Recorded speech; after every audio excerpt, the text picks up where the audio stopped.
I'm in a hotel in London, and every so often I can hear an underground train go by. Because Beautiful. I am in a room that is underground and that has no windows. Interesting. That's good. That's healthy. I like that. Is It's good for your health, yeah. Having no sun, like I'm in Silo? You don't need sun. Yeah, look There's at me, you I'm can a take gamer. a pill for that. Do you know that when you book the hotel room, does it say P.S. Underground Bunker? Okay, so I booked this whole trip on points. That's what did you. Points mean prizes. And when I booked this hotel, so many people were like, oh, the room is so nice. However, wish I'd known there was no window. And I thought, that's not going to happen to me. And lo and behold, it did, friends. So I'm a mole man for the purposes of this podcast. You're also a very sickly mole man. I'm really hoping that I sound a little bit sexy. You actually, you picked it up. No. Oh, now you're coughing, so we ruined it. It's great. Like when you laugh, you sound like, my grandma who's a lifelong smoker. It's comforting in a way. It sounds great. That's the thing. No, it's, no, I tried to send a voice note to a friend of mine because they said, can you do the, Ronald Weasley Snape voice? And I tried to do it, but I kept coughing at the end of it. And so I was like, well, any goodwill I got from that impression has gone. I don't have COVID. I'm fine. I think it's an upper respiratory thing. So I'm sorry, everyone. I don't sound as good as usual. Maybe I sound better. At least. I mean, I think I think as soon as we turn the camera on, you like perked up a little bit. And that's good. We need you because we're dropping like flies. We have you sick, and we also have Ralph, who is not here. Yeah. Ralph went to Tokyo Game Show, and then he got there and he got sick, which is just what he does. Oh my God. He travels and then he gets a cold. Oh my God. This guy, he's cursed. So he's not with us, but we are joined by Ben Hanson from MinnMax. Hi, Ben. Hello. Thanks for having me back. I think last time I was on, I was talking Spider-Man, and you weren't here. So let's just spend the entire episode talking about Spider-Man 2 if you're up for it, Jake. That's fine. Okay, yeah. So in my memory, because I emailed you and I'm like, hey, we've never had you on. And you politely just were like, yeah, sure. Sure, from your perspective. And that's all that matters. We're just living in your world, man. That's right. Exactly. But no, thank you so much for having me on. I really appreciate it. I love the show. Thank you. I mean, you guys have been really busy over at MinnMax, right? Mm-hmm. You've been doing a ton of interviews. You've had people on. You had Jason on a couple of days ago. Yeah, Jason Schreier to talk about his Blizzard book. That guy is making the rounds, baby. Look, he's a man who pushes for transparency in the game industry. He better share how many books he's selling. After this podcast circuit he's on, come on, Jason. Yeah, I want to know. Bless Jason, because I'm really sick and I had to rearrange a bunch of stuff this week. And there was a point where Jason was like, oh, I can't do Tuesday because I'm on Giant Bomb. You know those guys? And I was like, yes, I do. I'm sorry. If I was at work, you would have probably been talking to me twice this week. Oh, God. But yeah, we've done a lot of interviews lately. We revived the rapid fire interviews, which we did back at Game Informer. We started doing those back in like 2014 for No Man's Sky.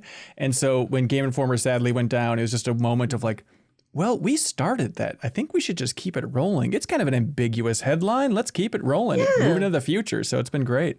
Speaking of Game Informer, I did want to know, you had just recently put out some stuff about Game Informer Office stuff, essentially where this stuff ended up. How did that go down? Oh, boy. So it's a long story. So yeah, when Game Informer was shut down by GameStop, we've kind of kicked off a whole celebration of Game Informer at MinnMax. We have a whole playlist on our YouTube channel if you want to check it out. But, bringing back some old timers for a big roundtable discussion, bringing back the people who were just let go to talk about their entire experience, which you had them on the show as well. Thank you for that. So we've been doing this big celebration of Game Informer. And we still have some big documentaries to come. One big documentary and one small fun documentary on the horizon for that. But is an odd thing where, it's a long story, but Sarah Podorsky at MinnMax and I were shopping at the Mall of America for content. You know the internet these days. That's just where you guys go, though, right? As Minneapolis people, you just hang out there, right? Most of us live there, like little mole people in the basement of the Mall of America. Yeah. Is the Mall of America that one with the shell shock spinner? Yeah, you know it? Because I follow a woman on TikTok who is like the queen of the shell shock, Tara. She goes on and she like gets as many spins as she can. Yeah. She's a great follow on TikTok because she's like, today I got bizarre. 700 spins on Shell Shock. She's the queen spinner of Shell Shock. Yeah, what is Shell Shock? Wait a minute, back up. It's a Teenage Mutant Ninja Turtles ride. Yeah. It's all like Nickelodeon themed. They have a whole amusement park in the middle of the Mall of America, which I think is still the biggest mall in America at this point. And so it used to be Camp Snoopy, and it was way cooler and better. And then they sold out, and now it's just a bunch of SpongeBob crap. Yeah, you're wearing the shirt. It would have been right up your alley. I know. So anyways, we were shopping in the Mall of America and making content for MinnMax's channel. And then we had heard that once Game Informer shut down, that suddenly a Dark Souls 3 statue appeared in the Mall of America's GameStop. And we're like, that's funny. Game Informer used to have a Dark Souls 3 statue. I wonder how that works. And so we were like mic'd up to do this whole shopping spree thing. And so I just went to the GameStop and like didn't try to get the employee too much on camera and stuff. But I was just asking him like, hey, where did that statue come from? And he's like, oh, we got it from Game Informer. When they shut down, they invited us all in there. We could just grab stuff. Invited. So it's a complicated story. I think it's a little out of context. The clip kind of went viral on Twitter, which was fun to see. But at the same time, so I called around to other GameStops to try and get a sense of what happened. And it's a long story. But basically, the Game Informer office that I used to work at, that a bunch of folks used to work at, I left in 2019 to start MinnMax after some layoffs at Game Informer. But that old office that we love so much, that was shut down in 2020. And all of the stuff was moved to kind of this interim office, which is its own saga where they were building it out and then they were down to just like, we just need to hook up the phone lines. And the GameStop says, we don't want to spend money on that. So instead, we're just going to shut down the entire interim office as well. But then lo and behold, they were actually secretly paying for it for years and just didn't tell Game Informer. So it's a long, complicated, dumb story because GameStop is a very dumb company. So anyways, there's this interim office that all of the old Game Informer stuff was kind of just shoved into a bunch of boxes. It was a mess everywhere. And so it turns out that when Game Informer was shut down, they invited like high performing GameStop managers to come to the office primarily to load up the U-Hauls so they could ship off all this stuff to Irvine or what is it called? To Texas, GameStop's Texas headquarters. Irvine, Texas, something like that. Right. Yeah. And so they shipped all that stuff off, but in the video, the guy we talked to, he says they're like, yeah, we're allowed to grab stuff. They're like duplicates. We could grab it. But he also said a lot of stuff that was clearly untrue of like, yeah, they had a bunch of wild stuff in their office. He didn't know that I had worked there for 9 years. So he's like, Game Informer has wild stuff. They had like a Nintendo PlayStation prototype. So, no, we did not. So, so I think it was already kind of pushing the limits a little bit. And so then calling around to other GameStops, they said like, no, we couldn't take anything for ourselves. So it was probably a situation of like, they loaded up everything into the U-Haul to send down to Texas. And then maybe if there are some duplicates, maybe some things on the side, it's like, hey, go ahead and treat yourselves, GameStop employees. So everything, it's not like all of the Game Informer archives and specifically the Game Informer Vault, as we called it, which had a copy of every game that Game Informer was shipped throughout the years. It's not like that has just been put up in a GameStop retro store or some crap like that. Although it was confusing messaging because this guy said that GameStop was sending it down to a museum in Texas.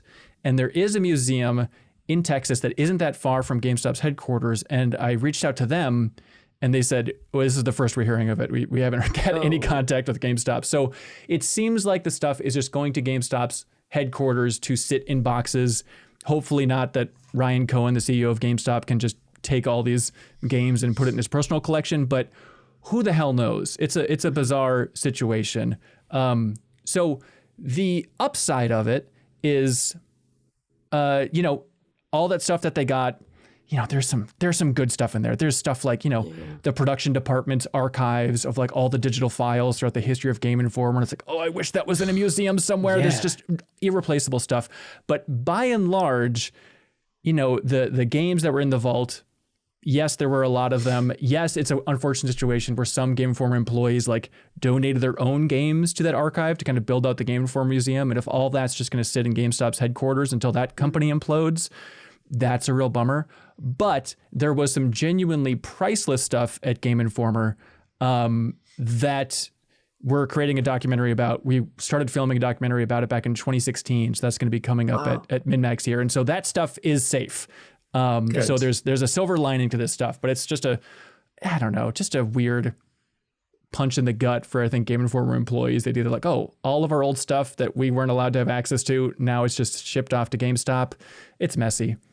Just another. It feels like the punch in archives from Indiana Jones, like it's just in a crate somewhere in a massive warehouse somewhere waiting to be discovered by a gamer 1,000 years from now. Yeah. Which would actually be kind of cool in a weird way. I know. We did a tour because, back in March, things weren't looking good for Game Informer. And so Dan Reichert, you know him, and I, and Alex Van Aken, who's on the show, and Leo Vader from MinnMax, we all did like a video tour of that interim office to try and just capture as much as we could on film before Game Informer shut down. And we posted that once Game Informer closed. You can kind of get a glimpse in that video of some of the cool treasures and archives that were there, because it's an incredible collection. And the goal was, so the idea is that Game Informer vault, it's like that stuff was shipped to the employees for reviewing. A lot of other outlets, those people would just take that stuff home. But it's like, well, no, we're going to keep it in this museum archive so that we can all access it together.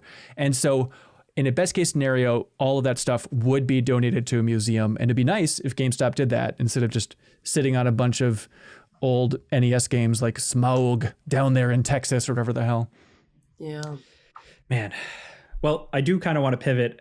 We were talking about all the crazy stuff you guys do at MinnMax. It's really cool. And one of the big things you guys do is meetups. But recently you had, correct me if I'm wrong, you had a meetup scheduled for Asheville, North Carolina, which unfortunately right now is suffering massively because of a hurricane. Yeah. How did that happen? Like, how long ago was that scheduled that you guys were going to go there? It's a really obviously tragic events here, and we'll get to that, not to make it, hey, it's all about us. But it's a weird situation where we thought it'd be really fun to post on Patreon at the start of this year and say, hey, everybody, pitch your hometown for the big community meetup. Because for 5 years now at MinnMax, we've been saying, don't fly out to our meetups. They're fun. We all hang out and talk at a brewery, but I don't want people to like fly out to these things. If you're in the area, swing by. Right. And so it's like, wait for the big community meetup. So finally, it's like, this is going to be the big one. Everybody fly out for this one, pitch your hometown. And then we narrowed it down to 7. And then we had the community vote. And Asheville, North Carolina won the vote for the big community meetup because it's such a beautiful town. A lot of people wanted to go there. And so we were lining it all up. We were going to go last weekend. And then it was pretty late in the process. A couple people were like, actually, that doesn't work for me. Can we bump it one weekend back? And so we did that. And then this hurricane hit and has just devastated the town. And so we could have been there last weekend. And that seems like just a nightmare to say, everybody come on down for this community meetup. There's a hurricane, but it's in Florida. Who cares? Not that who cares, but you know what I mean? Like it won't hit us. And you just have no idea. Because I mean, Asheville's 300 miles inland, and it still was just destroyed. I mean, the river rose, a total of 26 feet. There's over 200 people dead, 500 people missing. It just leveled the town.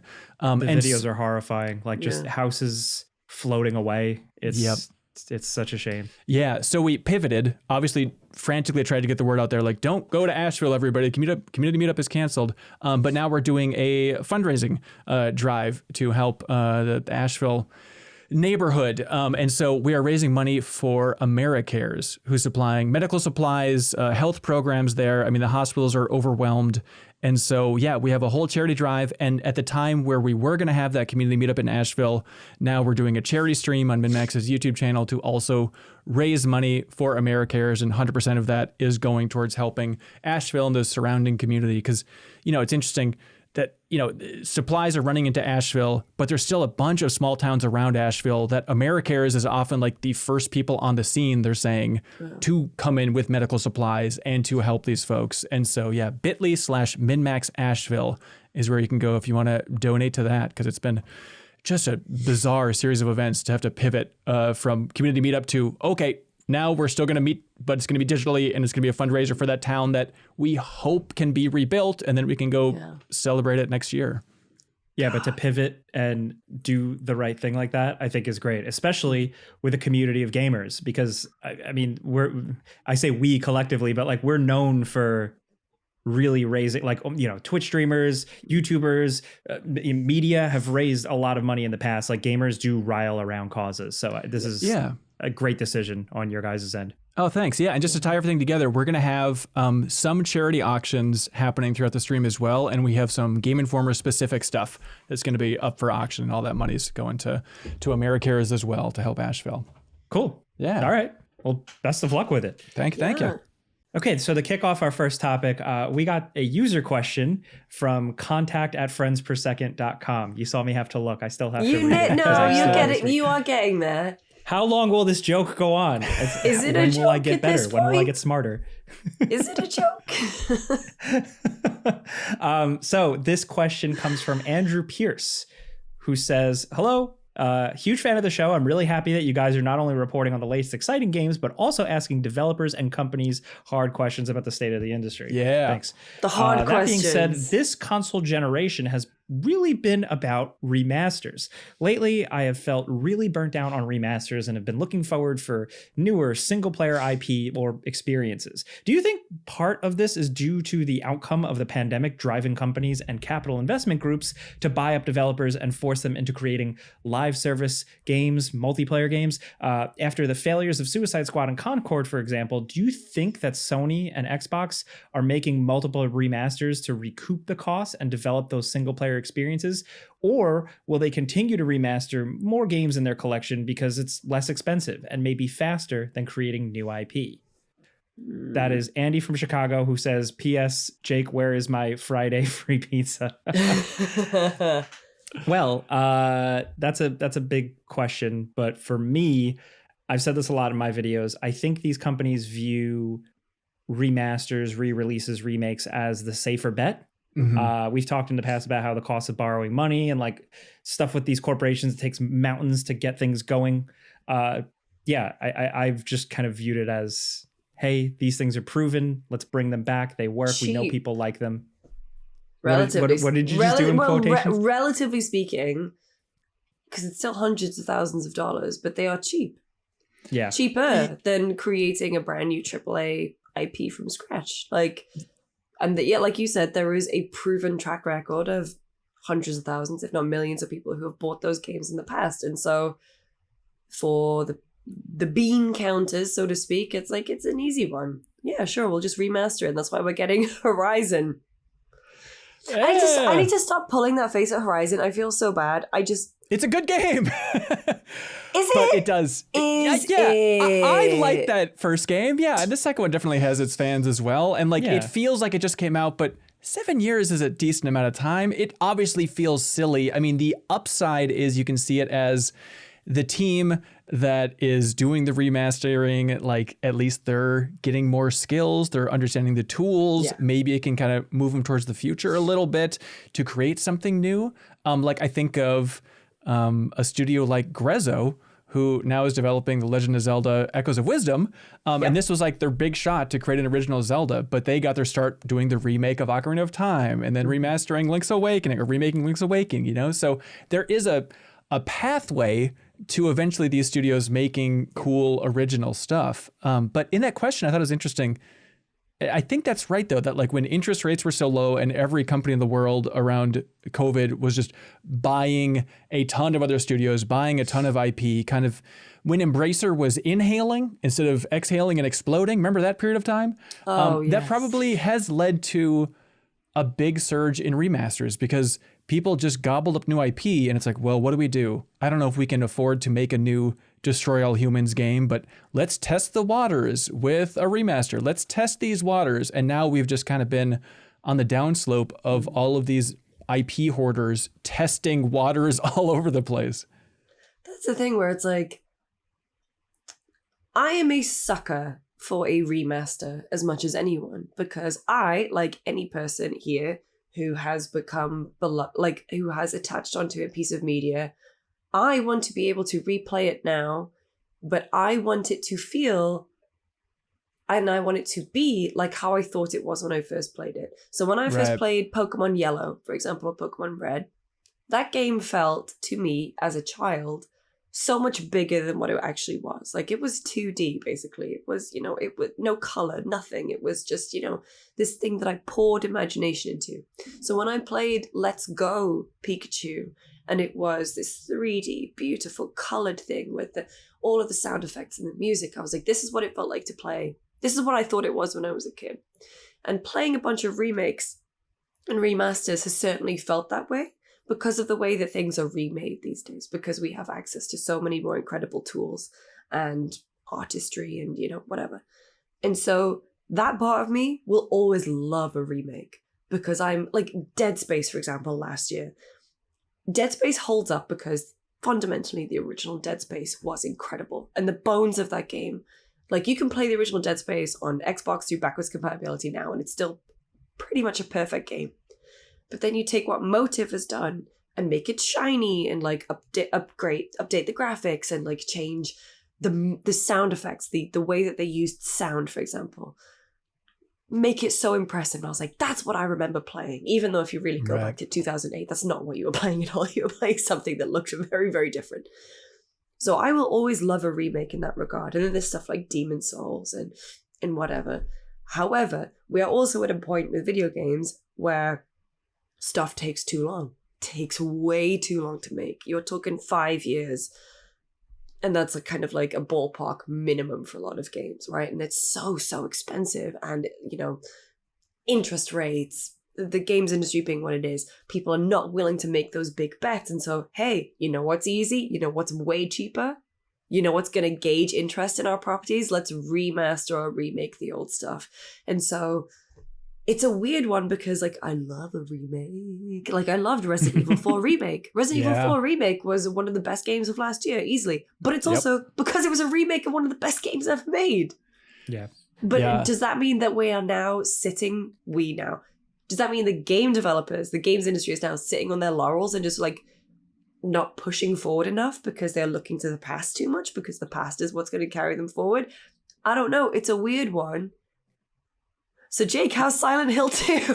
Yeah, it's funny. It's funny that you mentioned that. Yeah. It's interesting for me because I am very much like, oh man, I need that new thing. I need that new hit. What's that next thing? I've got that sound you've been looking for. It's the siren. It's hard to make new interesting stuff. So like, I'm willing to wait, because when it does come around and it hits, it's great. A new thing is always so exciting, and we still do get new stuff. But for me, with the remake, re-release, reboot, whatever, it's stuff like Silent Hill 2 that I get more excited about. Cleaning up Horizon or even Dead Space doesn't really do as much for me. But when it's something that's very old, and now as someone in my 30s is learning that like there are people that haven't even experienced these things at all, that's what I can't help but get like a little corny, a little excited for. Resident Evil 2, when that remake came out, I was so excited just to kind of like be this weird shepherd to being like, I approve of this. This is a good remake. This was one of the first video games I was obsessed with, and I am happy for all of you to see it. Like, that's just such a good feeling to buy it for a friend, to recommend a friend to play it who's never played it. So those are the things I chase. And Silent Hill, with its age and with its strangeness, and with the fact that we never thought we would see it again. Like that's the type of remake thing I really like. And first impressions of Silent Hill 2, it's pretty good. Seems like they did a pretty good job. They did it? You're kind of a higher pitch. I'm trying to gauge this. Yeah, so I'm not finished with it. At the time of making this video, we're a day before embargo, so I got to crunch. But it's hitting all the right notes.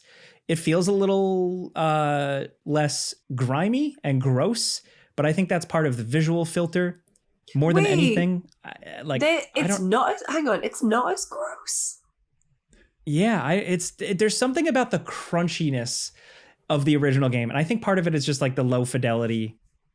It's so hard to explain. Like, it's so hard to put your finger on. Does it feel like, so I never played Silent Hill 2, so this is me coming at it from like a complete newcomer. Does it feel more sanitary? Like, I don't understand what you mean by like less gross. Because for me, like that game, I don't know, I've seen pictures of Pyramid Head and whatever, and I'm just like, ooh, I feel like if I played that game, I would feel like there was coating of dust on me, like something that I want to clean off. You know, that's what I would dust want and also goo at the same. Yeah.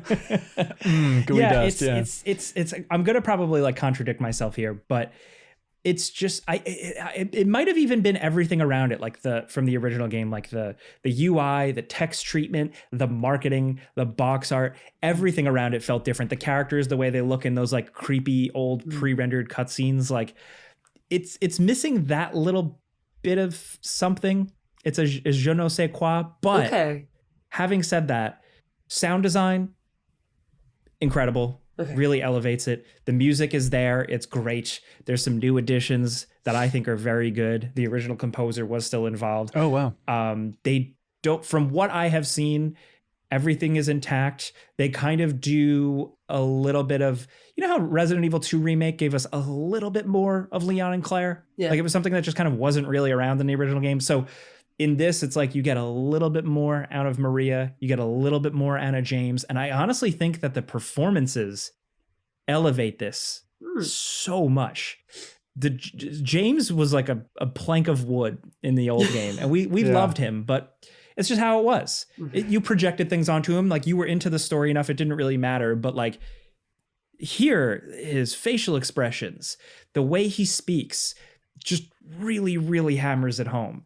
And I didn't realize how much of a difference something like that would make until I saw it. And I was like, oh, wow, this is why something should be remade. When you get these characters and they kind of can breathe a little bit more life into them and really show them how they were originally intended. But maybe it was technological or writing or performance that was holding them back in the day. That's been really cool to see. It's definitely simple.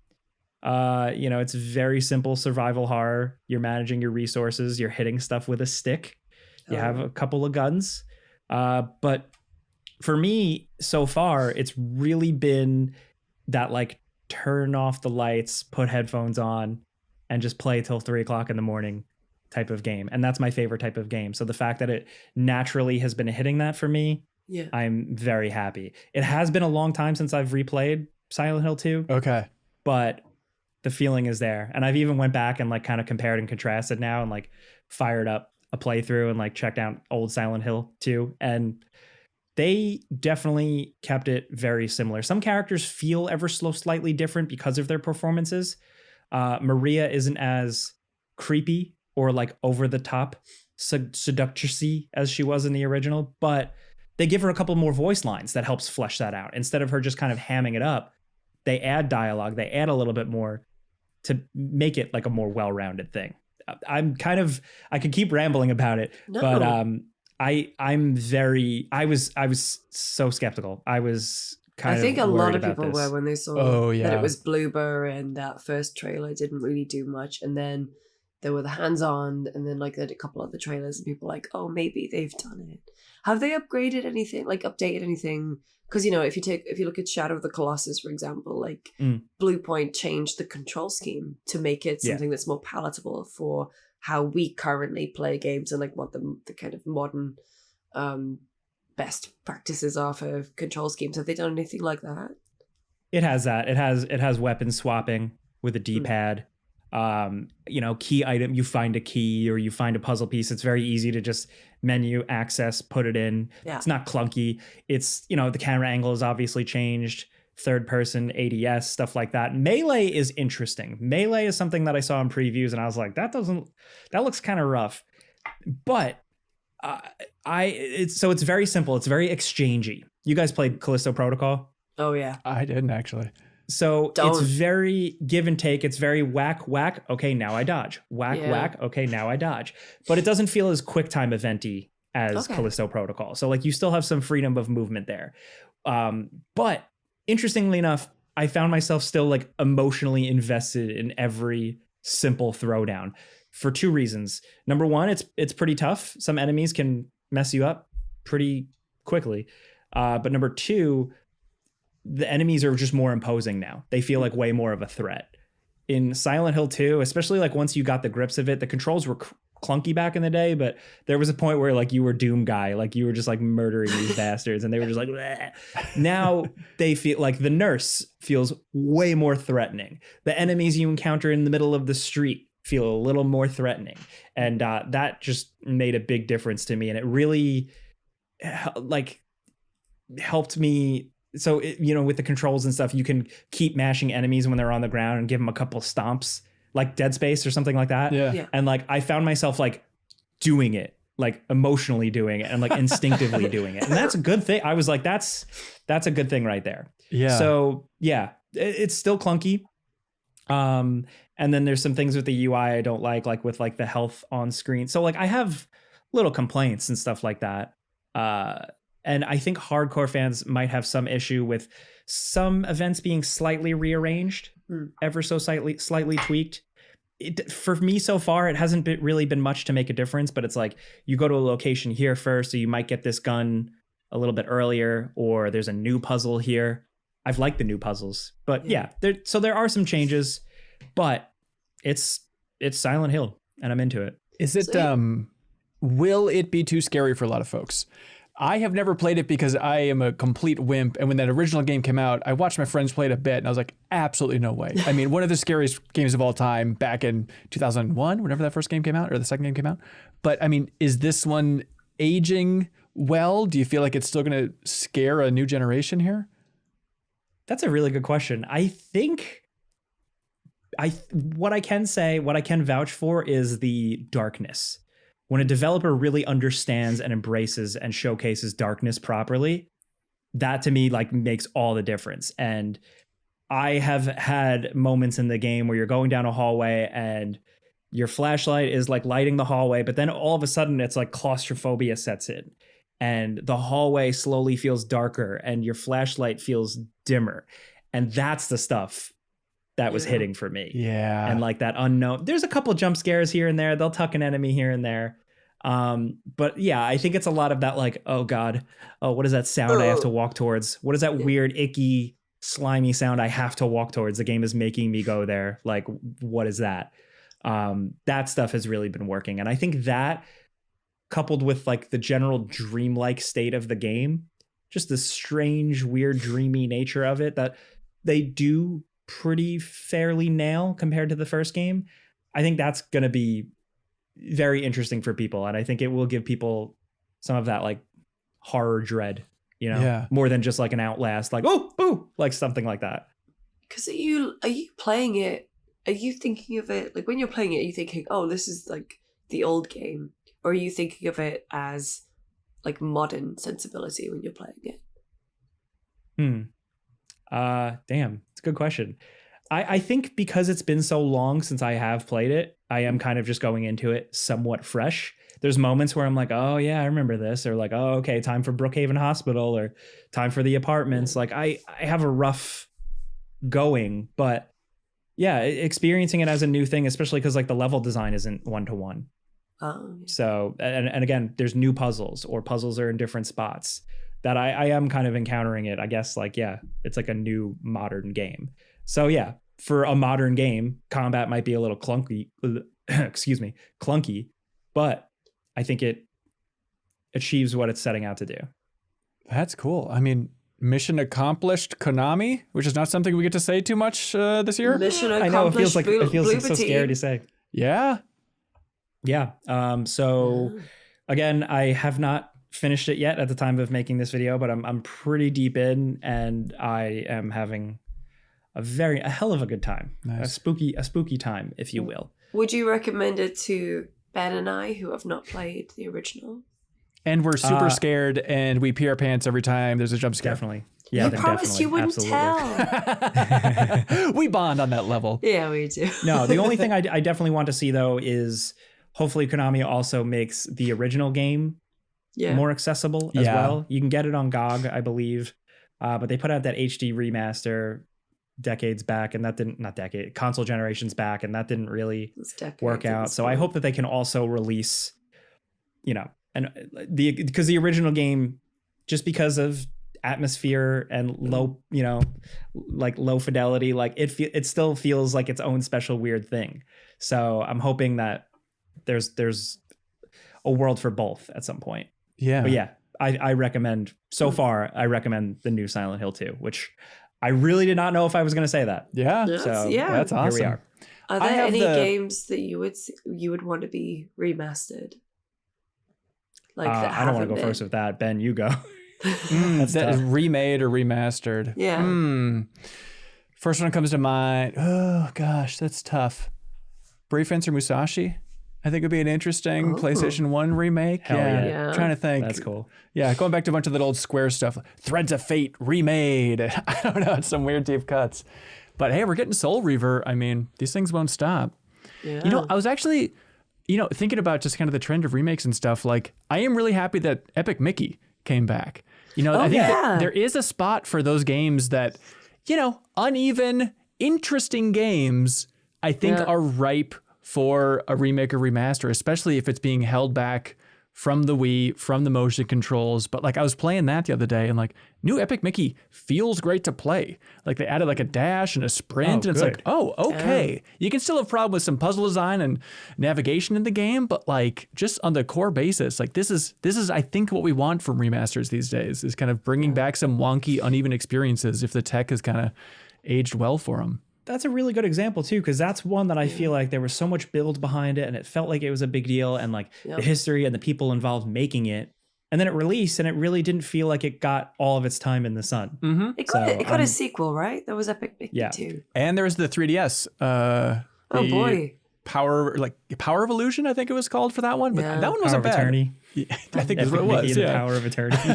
Power of Eternity. Oh my God. Yeah. I mean, for me,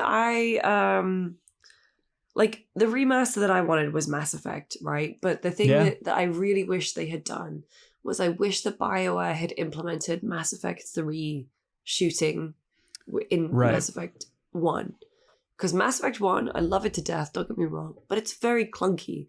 And then Mass Effect 2 is you are moving into that action shooter space more and more. And then by Mass Effect 3, I think Mass Effect 3 is the best feeling gameplay of the three. And so I wish that there was like more cohesion between the three.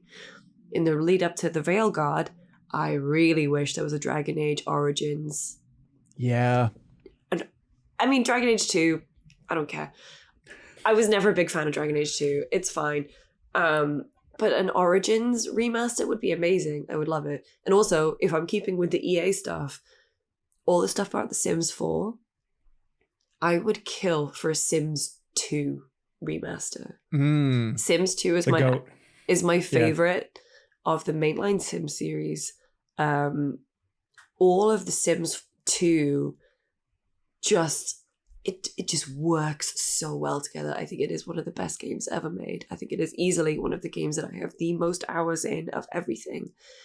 And I really wish I could play it easily on a modern PC without having to get it from, I think, like a dodgy website. I don't even think it's on GOG or Origin or anything anymore. Really? I don't know. Like, you would have to check me on that. But like Sims 2, like I follow a bunch of TikTok accounts where they just make little like machinima videos using The Sims 2. I sound so sick right now. I am so aware that my voice is just like gone off a cliff. Yeah, I thought you were like crying when you were talking about The Sims. I was like, wow, she really loves The Sims. About The Sims. I've cried about The Sims for different reasons. No, I'm kidding. No, but I would just love it if The Sims 2. Or, I mean, that's the thing. Where it's like Okami is one of my favorite games of all time. Yeah. Come out on every bloody platform at this point. There was nothing you could do to Okami. That's how I am with a lot of the things I enjoy. Fable, Red Dead. Oh my God, Rockstar. Coming to PC. I saw the bloody PC stuff. Put it on there. Come on. That's a good one. That'd be a biggie. I mean, Jake, I'm sure you've talked about it 1,000 times in your career, but like, are you also in the camp of it'd be nice to see Konami take a stab at Metal Gear 1 and 2? Not solid, but Metal Gear 1 and 2. Metal Gear 1 and 2, yes. Yeah. And this actually goes back to what you were saying before with a lot of these remakes kind of being like starting beds for teams to learn and then work and then move on to a bigger project. I would love to see, like, hopefully this Metal Gear Solid 3 remake turns out well. It looks good. People are saying it's pretty good. And I've kind of like taken I've kind of let my guard down a little bit on it. So like I'm hoping that releases and that turns out all right. And I would love for a younger, hungry team to put their own spin on something that could use a new introduction to the world. I think people who are excited about Kojima and their team's work, but like it's something that, in my opinion, is a little less sacred. Yep. I think there is room to have a lot of fun with that and a lot of fun to fill in the blanks and have a younger Snake and have these characters that show up in Metal Gear Solid 1, have like their own fun, new, younger spin on them. There's a lot of potential there. I get excited just talking about it. And just like the skeleton of that story, like it'd be so fun to have that bridge from 5 to 1 and kind of complete the full circle here. And I do think like having that narrative that is ready to be fleshed out. Yeah, I think even the hardcore Kojima fans would not be, rioting in the streets compared to Metal Gear Solid 6 or something. That's exactly that. Yeah, it's not a new, like we brought back Snake again. Right. After 4. Here we go, guys. Like it feels less cynical. That's it. It's just doing something like this feels a little more fun, a little bit more different, and less cynical. And I would love to see that. That would just thinking about it. Like, have you ever seen like there's like really cool animations of the original game? Like people do like anime versions of sequences from the original like MSX game. It's really cool. Of like lighting Big Boss on fire with the hairspray and lighter. Like I want to see that in HD. That sounds great. And plus, I know, like big memorable moments, they could be there. And I think I'd rather see that than like a remake of something sacred like Metal Gear Solid 1 that maybe tries a little too hard or pushes things a little bit in a direction that as a fan I don't really love. You can just say Twin Snakes. That's just the shorthand for exactly what you're talking about. But I think it'd be so cool too, and this is weird and wonky, so stop us, Lucy, if you need to.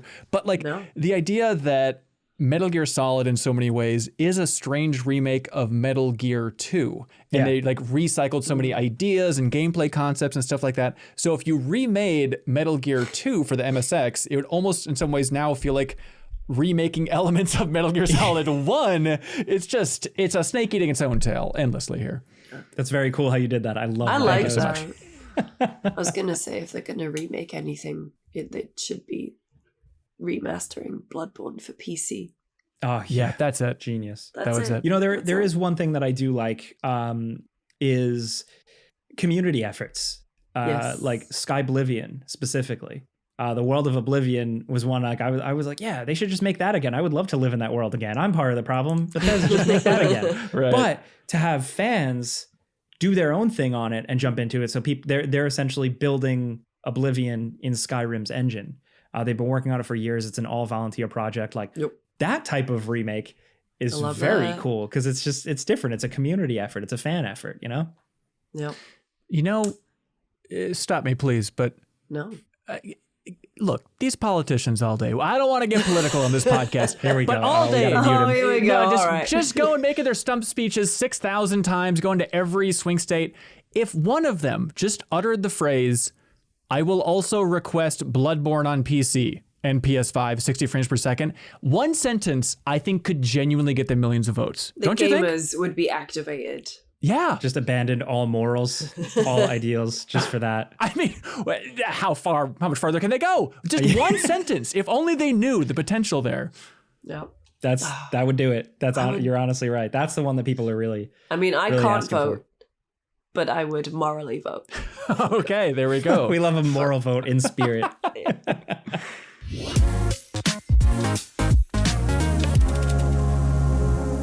Hey, Lucy, you know how sometimes your printer doesn't work or you just can't get out of bed? You know how life is just very difficult and things just never work seamlessly? Do you want something that does work seamlessly?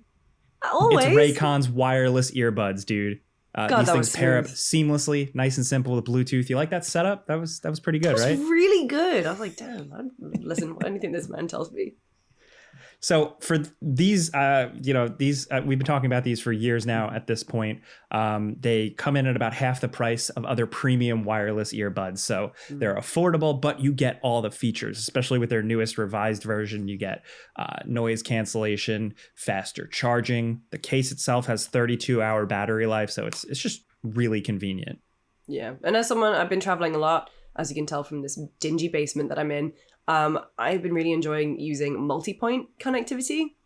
because I am one of those people who sometimes has like a podcast game on the go on my ROG Ally, but I also want to be listening to my music on my phone at the same time. And so I really enjoy just like whacking the game audio down to 0, listening to some Health and 9 Inch Nails because I am a woman of a creature of habit. But it does it seamlessly and it's super easy.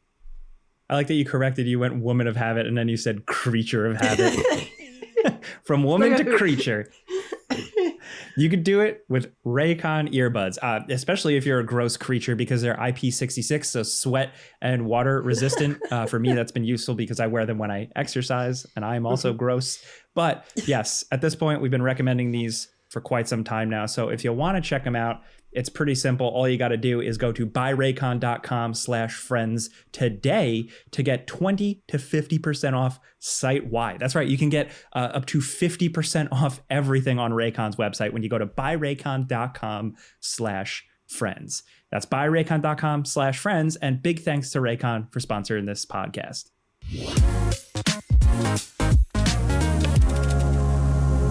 Next up, we have an interview with a familiar face. We've had him on the show quite a few times now at this point. Jason Schreier. Hello. Here to talk about his book. He teased it, but it is now officially a thing. Play Nice, The Rise, Fall, and Future of Blizzard Entertainment. It is. You can see the hardcover version right there. That's legit. Yeah, that's cool. It is my like third or fourth time on the show, but my first time without Ralph. So we're shaking things up here. Yeah, we're not annoying. So wow, that guy. Wow, I can do that, right? I can just like badmouth him now. No, because he listens whenever he's not on. He will 100% in the Discord on like Sunday. He'd be like, "Yo, what the hell?" Just good, fine. You know what, Jason? How are you? You're definitely making the rounds. I've seen you talking about this book quite a bit. How are you feeling? I am. I'm sick of talking about Blizzard, so let's just talk about other things this whole time. No, it's fun. So what's going on with Annapurna? Do you guys? Yeah, actually, I can talk about it. But do you guys want to hear like the reason? I saw some people like talking on Discord and stuff about like, oh, Jason's like on every podcast this week, and I want to explain why that is and how the book publishing world works because you guys will find it interesting. I have no idea how the book publishing world works. So for starters, it's like, I mean, obviously every time someone has a new product to sell, they're going to go out and do press appearances. Like that's a normal thing. So it's that's a big part of it, right? Is that just like, I want people to be aware of this book. I'm super proud of it. I want to talk about it. I want people to go and check it out and read it. Whether it's buying it at their local bookstore or going to the library and reading it for free. I don't really care that much. I just want people to read it. But the other thing, and this is interesting, is that the way that books work is that it's really important to get on bestseller lists if you want your book to be a success, because being on a bestseller list means you can put kind of that little decal on your book that is like bestseller. It means it'll get considered for more promotional placements. It'll just help the book do really well. It's not to say a book can't succeed without being on a bestseller list, but it really helps. And the way to get on a bestseller list is not to like sell over a certain threshold of copies. It's to sell over a certain threshold of copies in a single week.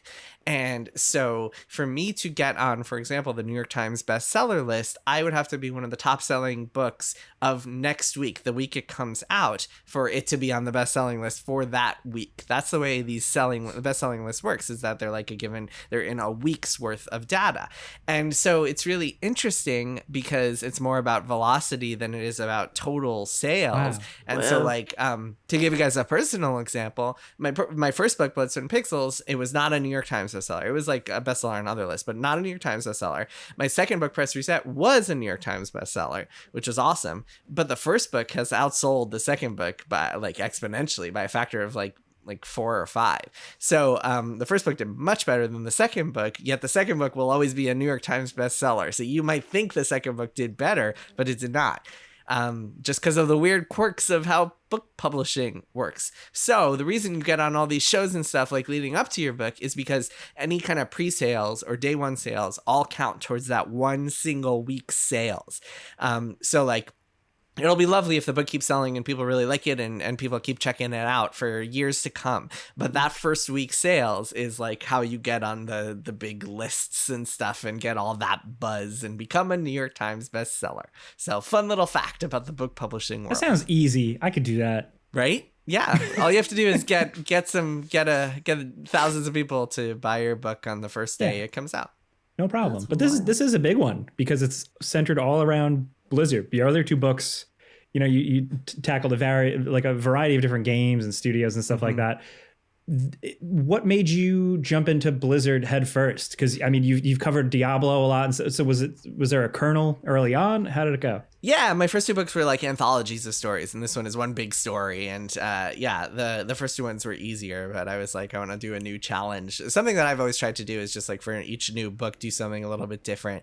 The idea for the Blizzard story, it really it started, I would say the seeds were planted, the ideas were kind of planted in 2018, around the time that I first started to hear and then report on Kotaku that like Activision was taking a bigger role in operations at Blizzard. They were getting their noses in, getting their beaks in, as Johnny Sack on The Sopranos would put it. But I wasn't like thinking I would write a book or anything. Really, I started wanting to work on this book in it was like March of 2021 that I first started pitching my editor and my agent on and sending out those initial emails being like, hey, I can't stop thinking about this story. And And the original pitch for the story was, this is a corporate takeover story. Like, Activision is taking over Blizzard. Let's look at how this is happening, why this is happening, what it means for Blizzard, and why, and the battles between Mike Morhaime and Bobby Kotick. And a lot of that is in the book, but the book has expanded to well beyond that. And I wound up just incorporating a lot more of kind of Blizzard's history and old days of Blizzard and Blizzard's culture and the development stories along the way. And one other important thing that happened is that, shortly after I kind of signed my deal to write the book and was planning on writing the book, the California government sued Blizzard and Activision Blizzard for sexual harassment and discrimination, which was a twist that I was not expecting when I was working on this thing. So that obviously became part of the story as well. And I wound up, at the time, reaching out to a bunch of women and doing a Bloomberg story about it. But I knew going into that, I knew as that was happening as well, that I would have to be examining it for the book. And one of the things that you can do with a book that you can't do with an article is you can really take the time to just go back into history and be like, let me trace how this culture happened from the very beginning, which was I think very valuable, to be like, let's look at what Blizzard was in the 90s and how it shaped what became this company that the California government sued for discrimination and misconduct. So that was really giving that story space to explore in a nuanced way, I think, is one of the advantages of writing a book in the first place. You can't do that on the internet in any real feasible way. Where do you start? I mean, like you said, going back to Blizzard's history, do you start with the founders, or in terms of getting sources and talking to people, or do you start more recent? How do you also even find, lists of employees, hundreds of thousands, not hundreds of thousands, but thousands of people who worked at Blizzard over the years? Who do you cherry pick? And how do you know that you're not accidentally missing someone really important just because they weren't? Yeah, because you spoke to over 350 people. That's a lot of people. It is, yeah. So it's easier in the early days because there are fewer people there. Yeah. So what you can do is you can go to Moby Games and you can check the credits for Lost Vikings, for Rock and Roll Racing, for Warcraft 1. And you could be like, okay, here are all the people who worked on this. Let me reach out to as many of these people as I can. Let me see if I can talk to them. And then when you're having conversations with people, inevitably, I almost always ask, hey, is there anyone else you recommend I talk to? And so that helps kind of, it's like a tree, like a phone tree where it keeps giving recommendations. So that helps a lot. And then, a lot of it was credits. A lot of it was, some of it was people I had already known, were sources in the past, or people I had some sort of connection with in previous articles, or just knew of. And then, it just kind of grew from there as I just was reaching out to people every week and just finding as many people as I could who would talk to me. And a lot of people, I can't really get into exactly who I spoke to, because a lot of people did speak on the record, but then there were a fair amount who spoke anonymously. And then some people who were involved in the story, and I can't say who, because process of elimination would make it very obvious if I said who I did speak to. But some people who were in the story, or some people who were executives at the companies, would only speak for fact-checking purposes, or they agreed to I would send them over a list of here is exactly what's in the book, here is what I'm planning on reporting, do you want to give me your perspective perspective on this stuff. And so those people, I mean, that was very helpful as well, even when people didn't want to use their names, just to hear their point of view on things, even at the base level of like me sending an email and then being like, here, I'll respond to this, and this. Even just that was helpful. Not as helpful as having them on the record for like in-person interviews might have been, but still pretty helpful. So yeah, I'm pretty happy with what I was able to uncover and the number of people that I was able to talk to as a result of this process. And I think a lot of people just wanted to participate in this because they saw it as like the one big opportunity, maybe not the only opportunity forever, but at least right now, the only opportunity to participate in this kind of as thorough chronicling of Blizzard's history, at least as I could make it. I don't know. I don't think that anything quite like this has been done before. So it's really again, I won't say once in a lifetime, but certainly the first and only thing that exists right now that chronicles Blizzard's history like this in one form. What was the most surprising thing you found from talking to various folks who worked at Blizzard? Oh man, there were so many. There's so many. It's like everything. I mean, the GDC vomit story for me was maybe my favorite thing that I incredible, read. Right? So that's the story. Oh man, Lucy, I gotta tell you, when I okay, so the way that I typically do a story like this, any story really, is that like often I'll hear something from one person and then I'll bring it up every time I talk to another person. So like that story, whenever I brought that up to like an old school Blizzard person, I would be like, oh, and yeah, I wanted to talk about that hotel banning story. They would be like, oh my God, you know about that? I was gonna say, do you want to briefly explain it for folks at home? Yeah, this is one of the wildest anecdotes in the book. It's from Blizzard in the 90s. I believe it was GDC 2000. And the short version is Blizzard employees got very drunk, clogged the bathtub with their vomit, and wound up flooding a hotel floor, which got them banned from a hotel, seemingly for life. I'm not sure if that's still the case. I was able to track down which hotel it was, and I like even found the name of like the manager who was involved, but I could not get a hold of them for the life of me. But yeah, the police were called, firefighters were called. It was a shit show. Blizzard in the 90s was quite a place, in both positive and negative ways. And it was so interesting recounting that story to people, because like some people were like, oh my God, that was the funniest shit that ever happened to us, and then other people were like, oh my God, that was so embarrassing, I can't believe you're gonna share this with the world. Yeah, but Lucy, I mean, that's one of the craziest for sure. Yeah. There are other kind of wild anecdotes that I have in the book. And then also, like, it's not all kind of craziness and negative stories. I was also just kind of really interested and surprised in kind of a good way sometimes when I heard about some of the just fascinating stories behind some of these games' development and the kind of the lightning in the bottle that they found on games like Hearthstone, where it's like this little indie band within this massive record label that is just kind of like jamming on this little game that nobody knows what to expect from, and then like almost gets canceled 3 different times and somehow turns into this massive hit. So I think I would say the whole story, I mean, I was surprised by both good and bad things. Yeah. What was it like laying out Titan? Because that was the part I was the most excited to read about, like, because you had heard about it and like, you know, we've gotten trickles about like little things here and there throughout the years, but to actually read through it like a story was crazy. So like, where do you start with that? Because to me, it really, like, the way you told it, you really see where it's like, oh, this is definitely becoming Overwatch.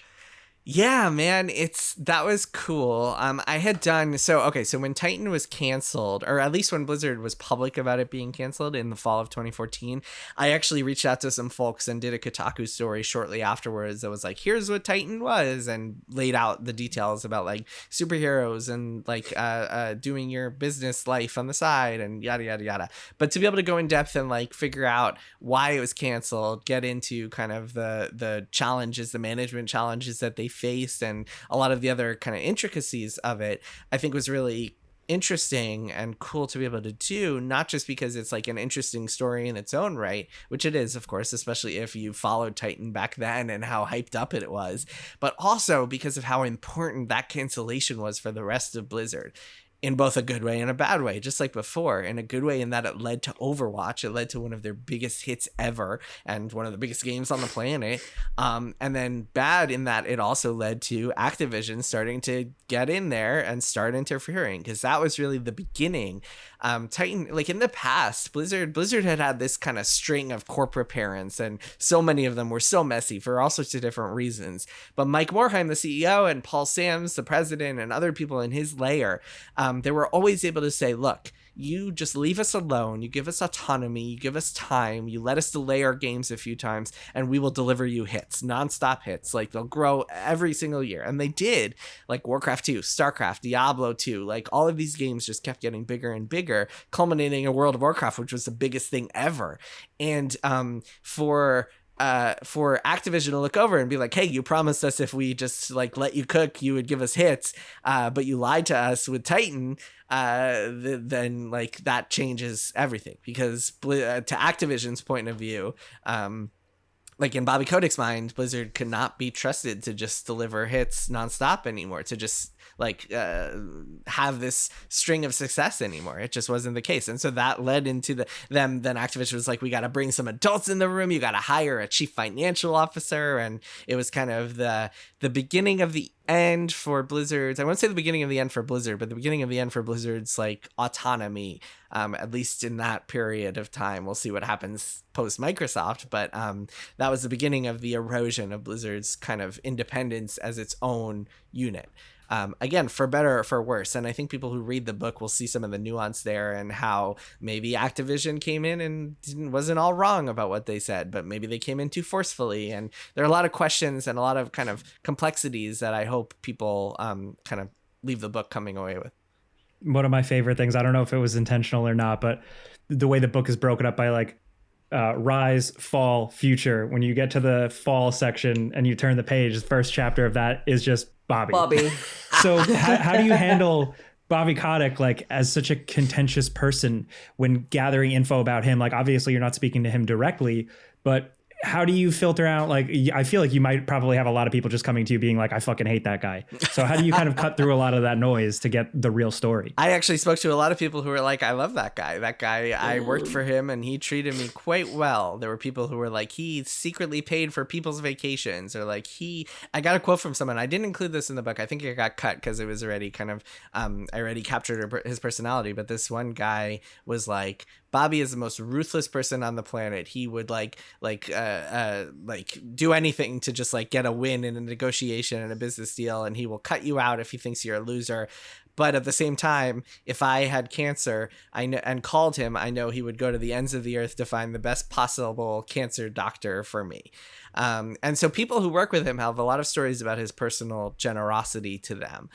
There's the skeptics and the cynics in the bunch think of that as all part of a big Machiavellian scheme where he just gives people things as part of like manipulating them. But I mean, nobody could really know the motives of somebody. All they can know is what they're doing. And what people know is that he was generous to a lot of people. At the same time, I think what people really hate about him, and I think this is kind of, even he would admit to this, is his philosophy about making games and running a business. And his philosophy is not to view games as like these precious art forms that entertain people and that people like bring people together. He wants them to be good, sure, but really he sees them as products, as commodities, as soap and shampoo to be sold. And you could tell this because he surrounds himself, and his executives at Activision were all people who came from that world, from Procter & Gamble, from Nestle, from companies that just ship things. And he believed very much in shipping things on time. And when was the last time Call of Duty missed a fall? I mean, he has made it into a factory. And even when it killed franchises, which is another kind of part of this whole thing, is that he'll exploit a franchise, to use his own word, exploit, until it potentially dies. Tony Hawk's Pro Skater and Skylanders and a Guitar Hero, all these different games and franchises that have just kind of been milked to death. So yeah, a lot of people don't like that way of making games. A lot of people are not happy with that. And when he came in and he would be like, look, and his executives would be like, look, we make Call of Duty and hit every year without failing because we have 1,000 people working on it. Why don't you do the same with World of Warcraft and hire 500 more people so you can get new WoW expansions out the door every single fall? I think people at Blizzard are like, no, we don't want to do that. We don't want World of Warcraft to turn into this like annual factory for new releases. So, yeah, the business philosophies that I think not a lot of people would share, that's for sure. Yeah, I think for me, an Overwatch player, one of the more heartbreaking kind of arcs was what happened with Overwatch. Coming out of the ashes of Titan, they're given, hey, you got, was it 2 years roughly to kind of whip this into shape and ship it? And then everything that they wanted to do with Overwatch 2, it was like, it's rough to read. And it's also amazing that Overwatch 1 at least came out the way that it did. I wanted to ask you, because like obviously you got this kind of insight into what Jeff Kaplan was like as a leader, and it seemed like he was a little bit, I don't know, it seemed like a good guy. And it seemed that Team 4 kind of, I don't know, were given a really rough hand of it. They would run through walls for him. Yeah. I was going to ask, I mean, where do you think like Overwatch is sitting now? Like, I think we all kind of unfortunately know where Overwatch is sitting now, but like if you talk about where Bobby's plans were for annualization and really milking that thing dry, like how do you think Overwatch is really sitting?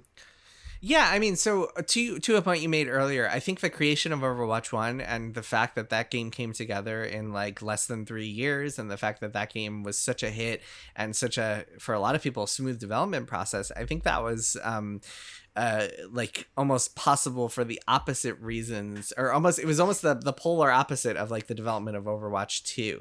Overwatch 1 and Titan also, like Overwatch 1 was just this focus, like we know exactly what we are doing. I have some great quotes from a woman named Rachel Day who worked on that game and was like, the magic of the Overwatch team was this willingness to say no to things, to say no to all the crazy ideas that maybe on Titan we had said yes to. And one of the reasons Titan exploded is because it was too many ideas. Nobody knew where it was going. Nobody knew what the direction was, what the vision was, what the core loop of the game was. They just said yes to a whole bunch of things and threw them all against the wall, hoping one of them would stick, which it did not. Overwatch was, this is Team Fortress 2 with these characters who are like superhero Pixar-like imagery and like some League of Legends influence with the ultimates, and this is what we're doing here. Have at it. And it was brilliant, and it came together, and it worked incredibly well. And then after that, what happened was there was a desire from Jeff Kaplan to do PvE stuff. He had this idea in his head that to do like infinitely replayable PvE, and also that PvE would allow more people to come into the Overwatch story and the Overwatch universe, which I think is definitely true. That was the case with a lot of Blizzard's previous games. But then like that floundered a little bit, and there were a lot of reasons for that, but I think the main one is that the Overwatch team was just too overworked. They had too much stuff to do, and they were under-resourced for that. They did not have enough people for that, because suddenly they were being torn in 3 different directions. One was to keep supporting Overwatch 1, one was to make Overwatch 2, and then the third one, kind of unexpectedly, was Overwatch League, just pulling on so much of their time. And like it was almost it's you might be shocked at like how much time the Overwatch development team had to spend making stuff for Overwatch League, team skins and like replay viewers and like some technical features, all sorts of stuff. I mean, not even that, just like I remember going to the Blizzard Arena and the backdrops, like, oh, you had to have this different view of Hanamura that we can project on the walls and stuff. And yeah, like Overwatch League, I covered the beginning of Overwatch League. I was like, I remember talking to Kaplan at the time, like they were so excited about it because it was like, hey, there's so many more eyes on Overwatch. But also there was this undercurrent of, there are so many more eyes on Overwatch. Like, oh my God. Like, yeah. And then, I mean, that's a whole nother question about how many of those eyes were really like actually eyes. After your $20 million buy-in. Yeah. Right. Well, and esports being in a bubble, that's a whole nother thing. But the resources that it took on that team. And then so Bobby Kotick would come in and he would be like, you guys made this hit Overwatch. You guys are awesome. Like, thank you so much. Like, you guys are killing it. now I want to give you hundreds more people. I want you to make another team. I want you to have the resources you need to be supporting the first game, doing Overwatch League, and doing the sequel. But Jeff Kaplan and his team of leadership was like, no, we don't want to hire hundreds more people. And there were a bunch of reasons for that, all of them complicated. But like some of it is because they were still haunted by Titan, which I think got a little too big when it shouldn't have. Another is that they believe very strongly in a culture of like everybody knowing each other, about everybody like being able to communicate, having kind of a shared chemistry and language and way of talking to each other. They just felt like making games was much easier and more efficient with a smaller team. And they didn't want to expand and blow up and like become Call of Duty, like a soulless factory.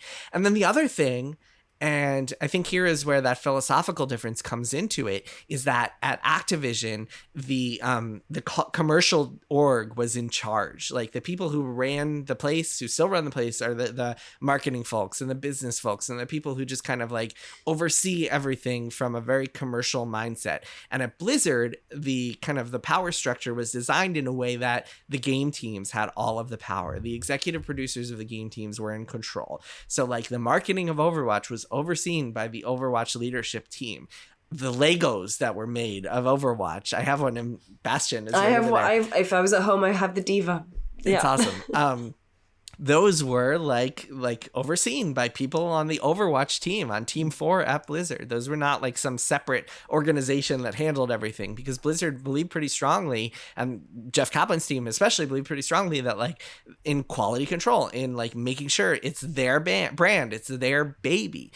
So you can understand both sides of the story. And again, this is where I get into nuance and complexity, and I feel like the book will hopefully leave people with kind of an understanding of how difficult this all was and why different people have different perspectives. On one hand, you have Bobby and Activision who are like, "What, you guys are taking forever to make Overwatch 2, just like hire more people so you can make this more quickly." On the other hand, you have Kaplan and the Overwatch team who are like, no, first of all, like we don't want to ruin our culture. We don't want to become more like you guys. Second of all, we don't think it'll actually help us make things all that quickly to do it.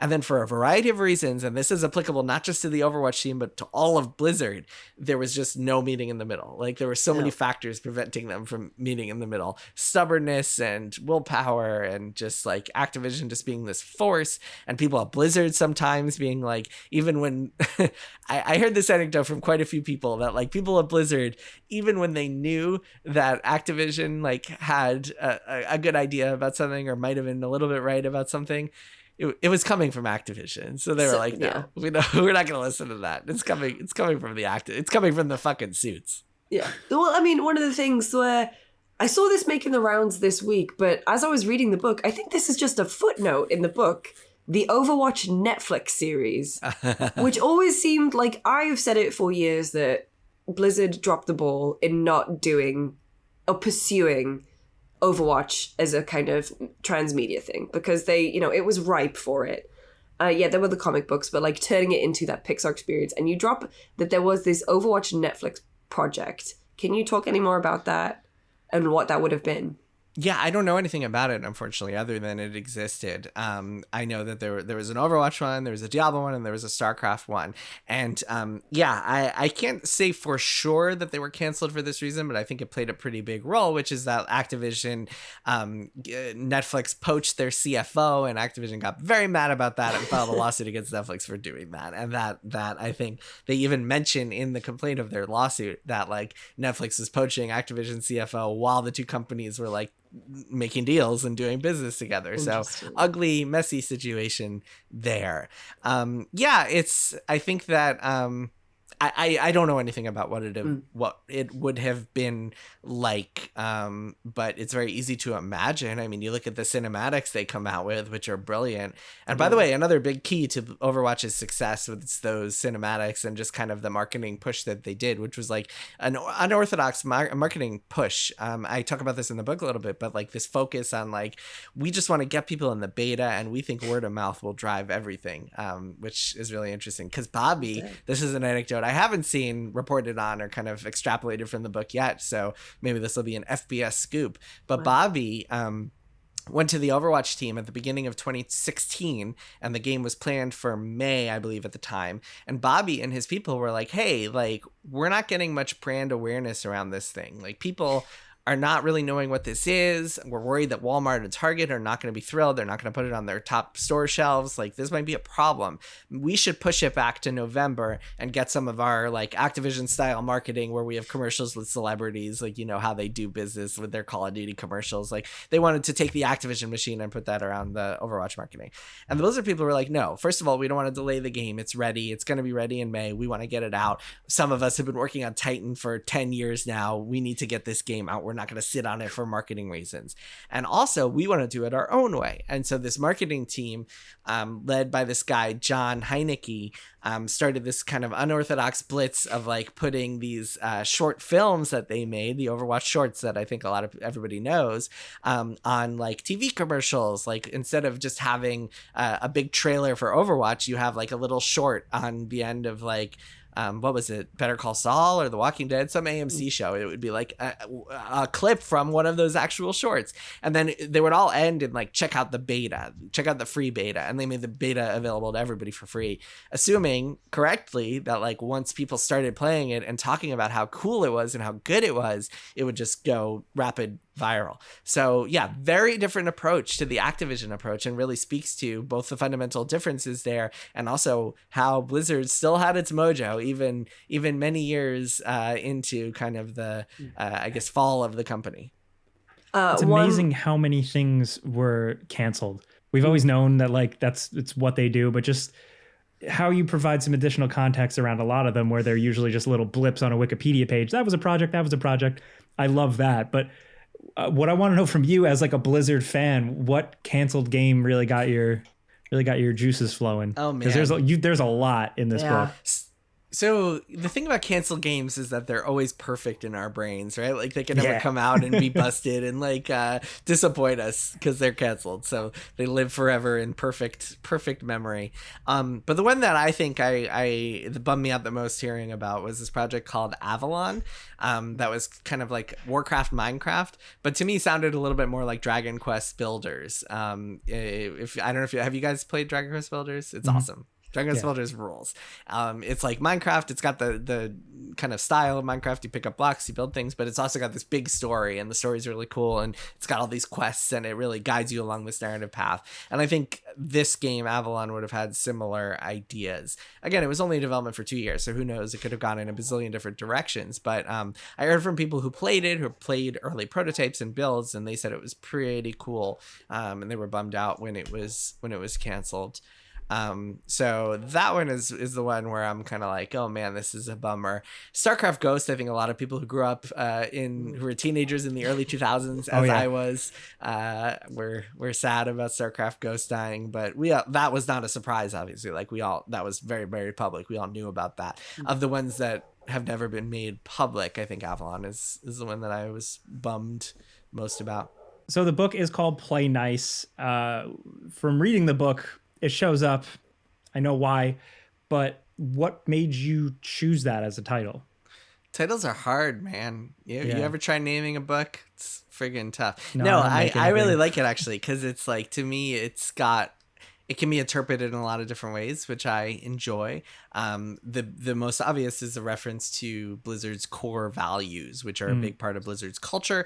In fact, they are kind of, if you go to Blizzard's campus, you'll see a big orc statue, and then there are these plaques surrounding it, each with a different core value. And one of them was Play Nice, although they did, as the book reveals, they did recently change those core values to new ones. I don't think they publicly announced this yet.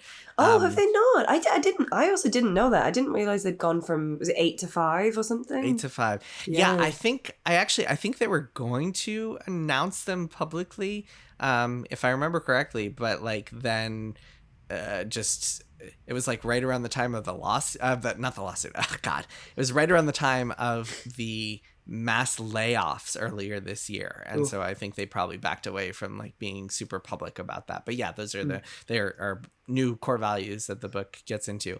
So play nice refers to one of the core values. It's basically saying, hey, players, like, get along, play nice. It's called, the full one is play nice, play fair. And so that is kind of the obvious one and the literal one, and then I think readers can interpret a bunch of other kind of both ironic and literal. You can extrapolate those kinds of meanings from it in whatever way you choose. I was going to ask you to kind of start to wrap things up a little bit. Is obviously the book covers the history of Blizzard and this transformation of the company from the frat boy into, this mega successful, into the lawsuits, and now in 2024 the layoffs, and we're in this. It feels like the company's in such a strange period. And as you read through the book, you see through all these periods that it's gone through. What do you think the future of Blizzard holds at this point with the current people in charge and with Xbox, and now this, this big exodus of the founders and the big names and a lot of talent, unfortunately, this year? Yeah, man, if you had asked me this a year ago, my answer would be totally different than it is now, because a year ago, like literally a year ago at this time, October of 2023, they were closing the deal, and then shortly after Microsoft closed the $69 billion deal to buy Activision Blizzard, Phil Spencer was flying around, and he came to Blizzard's campus, and people were lining up to say hi to him and take selfies with him, and he was playing their games. I have the story in the book where he came in and people had prepared like these PowerPoint presentations to show to him, and he was like, no, I want to see the games, I want to play the games, and they were like, fantastic. And he seemed like this benevolent leader who was coming in to like save them from Bobby Kotick and his regime. And remember, at this point, because of everything that had happened with the lawsuit, 2,000 ABK, Activision Blizzard King employees had all used their names to sign a petition calling for Bobby to be out of the company, which is unheard of. 2,000 people all using their real names. And then 3 months after that, Phil Spencer sent out an email that sounded like a Bobby Kotick email, sounded like any corporate like executive email saying, because of market realities, we have to reshift alignment, blah, blah, blah, blah, blah, and essentially cut the jobs of 1,900 people, including many at Blizzard. And it was just devastating for people. And then since my book was finished, like there's been another big layoff, including many people at Blizzard.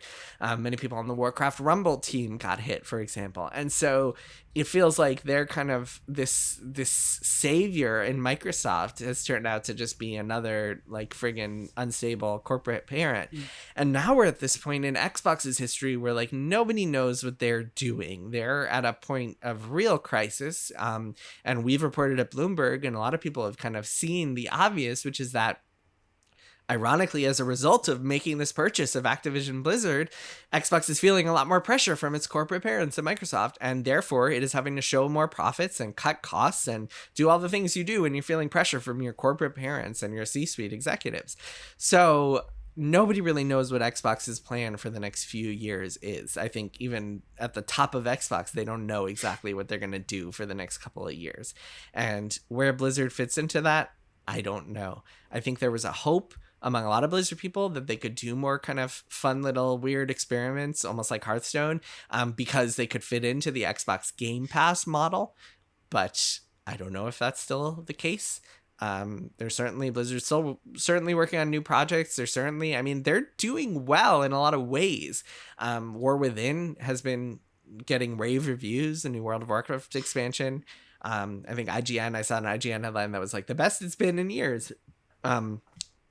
Diablo 4 Vessel of Hatred is about to come out, and from people I talked to on that team, they're pretty jazzed about that. They're pretty excited about it. Could be pretty good. And Overwatch 2, they had some struggles. As you know, Lucy, you're an Overwatch player. They gutted the PvE part of things, but the PvP, they're still getting new heroes, still putting out new skins and maps and stuff. It seems like they're doing well too. A lot of people are still playing Overwatch 2. I think what was it? They just removed, a few months ago, they removed like paying for heroes from the battle pass of Overwatch 2, right? So it's like they're transforming that game and making it into a viable kind of future thing. So it's not like their products are doing poorly these days, other than Warcraft Rumble, which obviously did not live up to anyone's expectations. The question is what like new stuff at Blizzard looks like in the future. And by the way, real quick, I know we have to wrap things up soon, but I think like one of the pivot points in Blizzard's history is the rise of World of Warcraft, obviously the biggest thing on the planet for a long time. And that was pivotal for a lot of reasons that the book gets into. The growth of it was astronomical. Blizzard turned from a company from hundreds to a company of thousands, which completely changed the culture. But most notably, I think, or not most notably, but one notable thing I think is that World of Warcraft was a service game and turned Blizzard into a service game studio. No longer a company that just released a game and then moved on to the next one and then released that and moved on to the expansion and then released that and then the next game, et cetera, et cetera. Now it was a company that stuck with a game for, we're about to approach World of Warcraft's 20th anniversary, 20-year anniversary. And so people have been on what they call Team 2, the Warcraft team, since like... I guess 1999 when World of Warcraft started development. Jeez. That team has been in operation. So like this is like a company that has switched to service games, and Warcraft and Diablo 4 and Overwatch 2 are all that. And that kind of makes it much harder, as we see with Bungie, for a company to then also be innovating and incubating new games the way that like fans might hope if they're looking for a company to like recreate the old days. So yeah, the games industry has changed, and Blizzard has changed quite a lot along the way with it. Would you do this again? This is the first time you drilled down into one publisher, one studio. Now that you're on the other end of it, you want to do this? Great question. Probably not. I think if I do another book, I really want to do fiction, so I might explore that next. But if I were to do another nonfiction book, I can't imagine it would be like a single like company case study the way that this one is. Like I think it would be a different type of story entirely. Because I don't really want to do the same thing again. I feel like I got that challenge out of the way, and same thing happened. Like after my first book, people were asking me after Bloodstone and Pixels, which was like 10 different development stories. People were asking me, "Oh, you should do a sequel with 10 new stories." And I was like, "No, I want to do something a little different." And that led to Press Reset, and then that led to this, which is completely different. And I think if I do a fourth nonfiction book, it will be completely different as well in some way or another. But I don't know. I haven't decided yet, so could change my mind again in a few months. So don't hold me to that. Well, big fan of your books, so thank you, Jake. Please just do something. Yeah, man, I appreciate that. Well, give me some ideas. What do you want to see a book about? Rockstar. I'll get back to you on that. Rockstar. God, there is a book about Rockstar called Jacked by David Kushner, but it's unofficial. I think it's called like unauthorized, and I don't think he got access to like some of the key figures. The Game Changers on BBC with Daniel Radcliffe. Oh my God. Yeah, yes. I remember that being controversial for some reason or another. It wasn't very good. It's on the web archive. You can watch it still. Thankfully, this is good. Press, I almost said Press Reset. Yeah. Play Nice. That was last Check time. it out. This is Play Nice. Yeah, check it out. Yeah, I hope people like it. I hope it resonates with folks. I hope it does well enough that I can keep writing books. That's the key, Jake, right? It's like it has to do well enough that my publisher is like, okay, yeah, Jason, keep writing books, which hopefully will. Well, best of luck. Thank you for your time. I'm sure we'll talk to you soon. Yeah, let's talk. I'm so sick of talking about Blizzard. Let's talk about something else next time. All right, man. See ya. Thank you for having me, Jake and Lucy.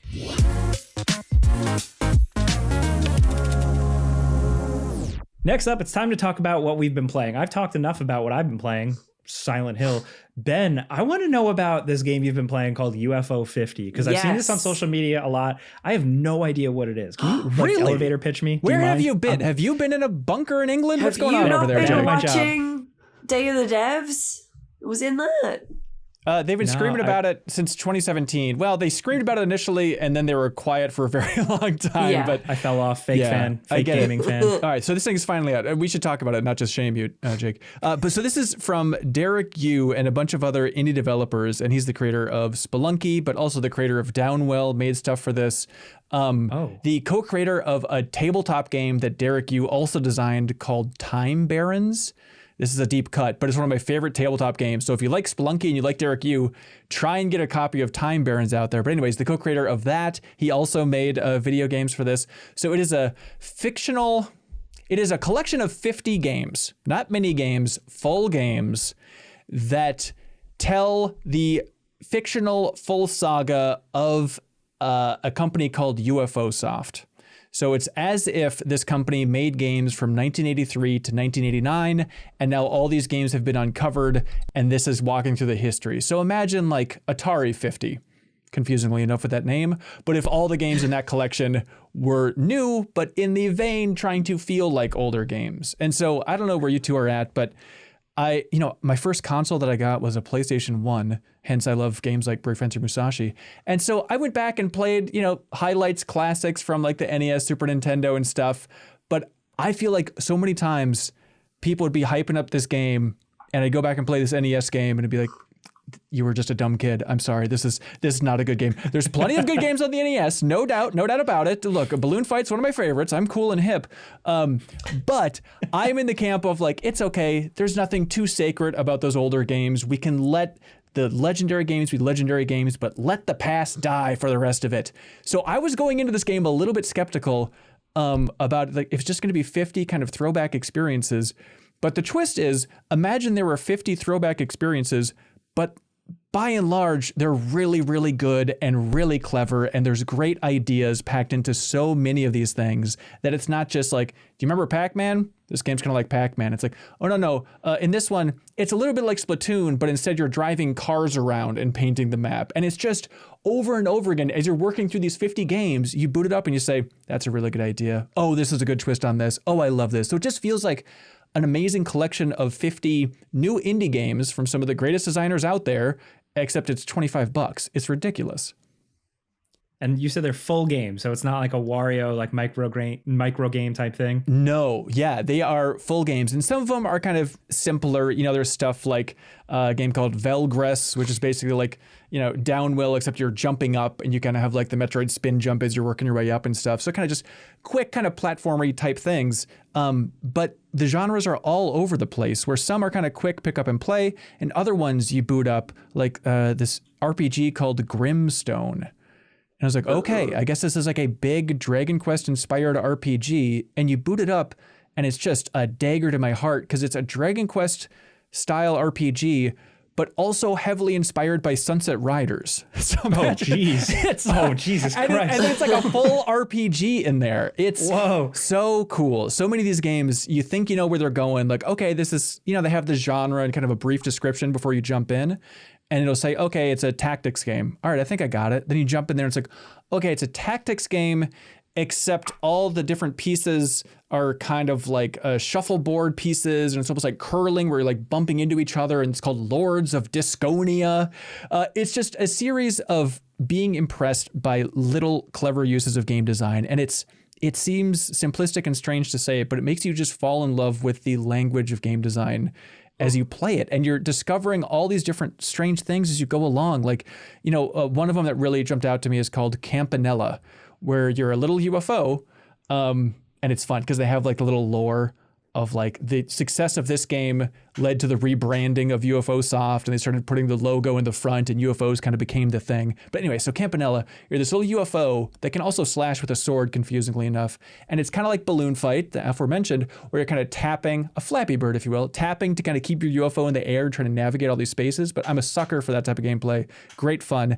And then you keep going chronologically in the fake history of this company, and then you see, oh, Campanella was so successful in this fictional world that they made a racing offshoot where you're racing UFOs. And now, lo and behold, here's Campanella 2.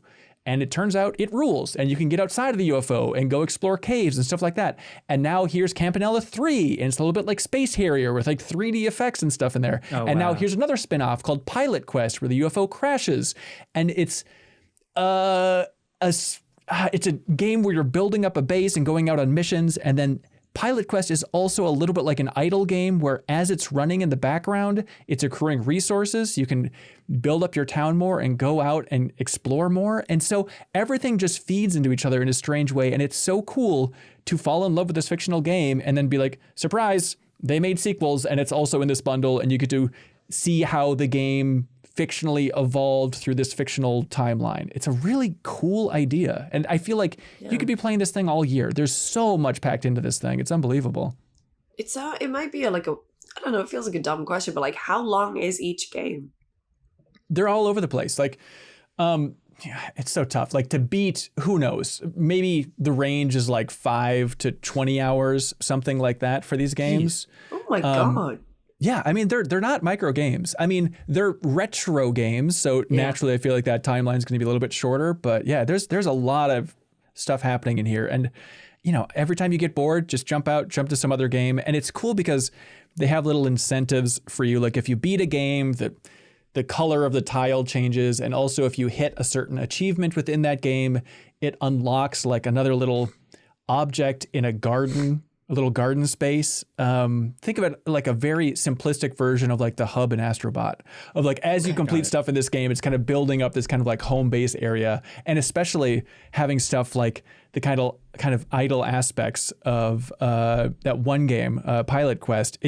It's an interesting way to compel you to keep jumping through these things instead of if you had a big collection of old NES games, you're like, okay, that's good. What's next? Like it's actually compelling you to give this game its time because there's some good ideas packed into all these things.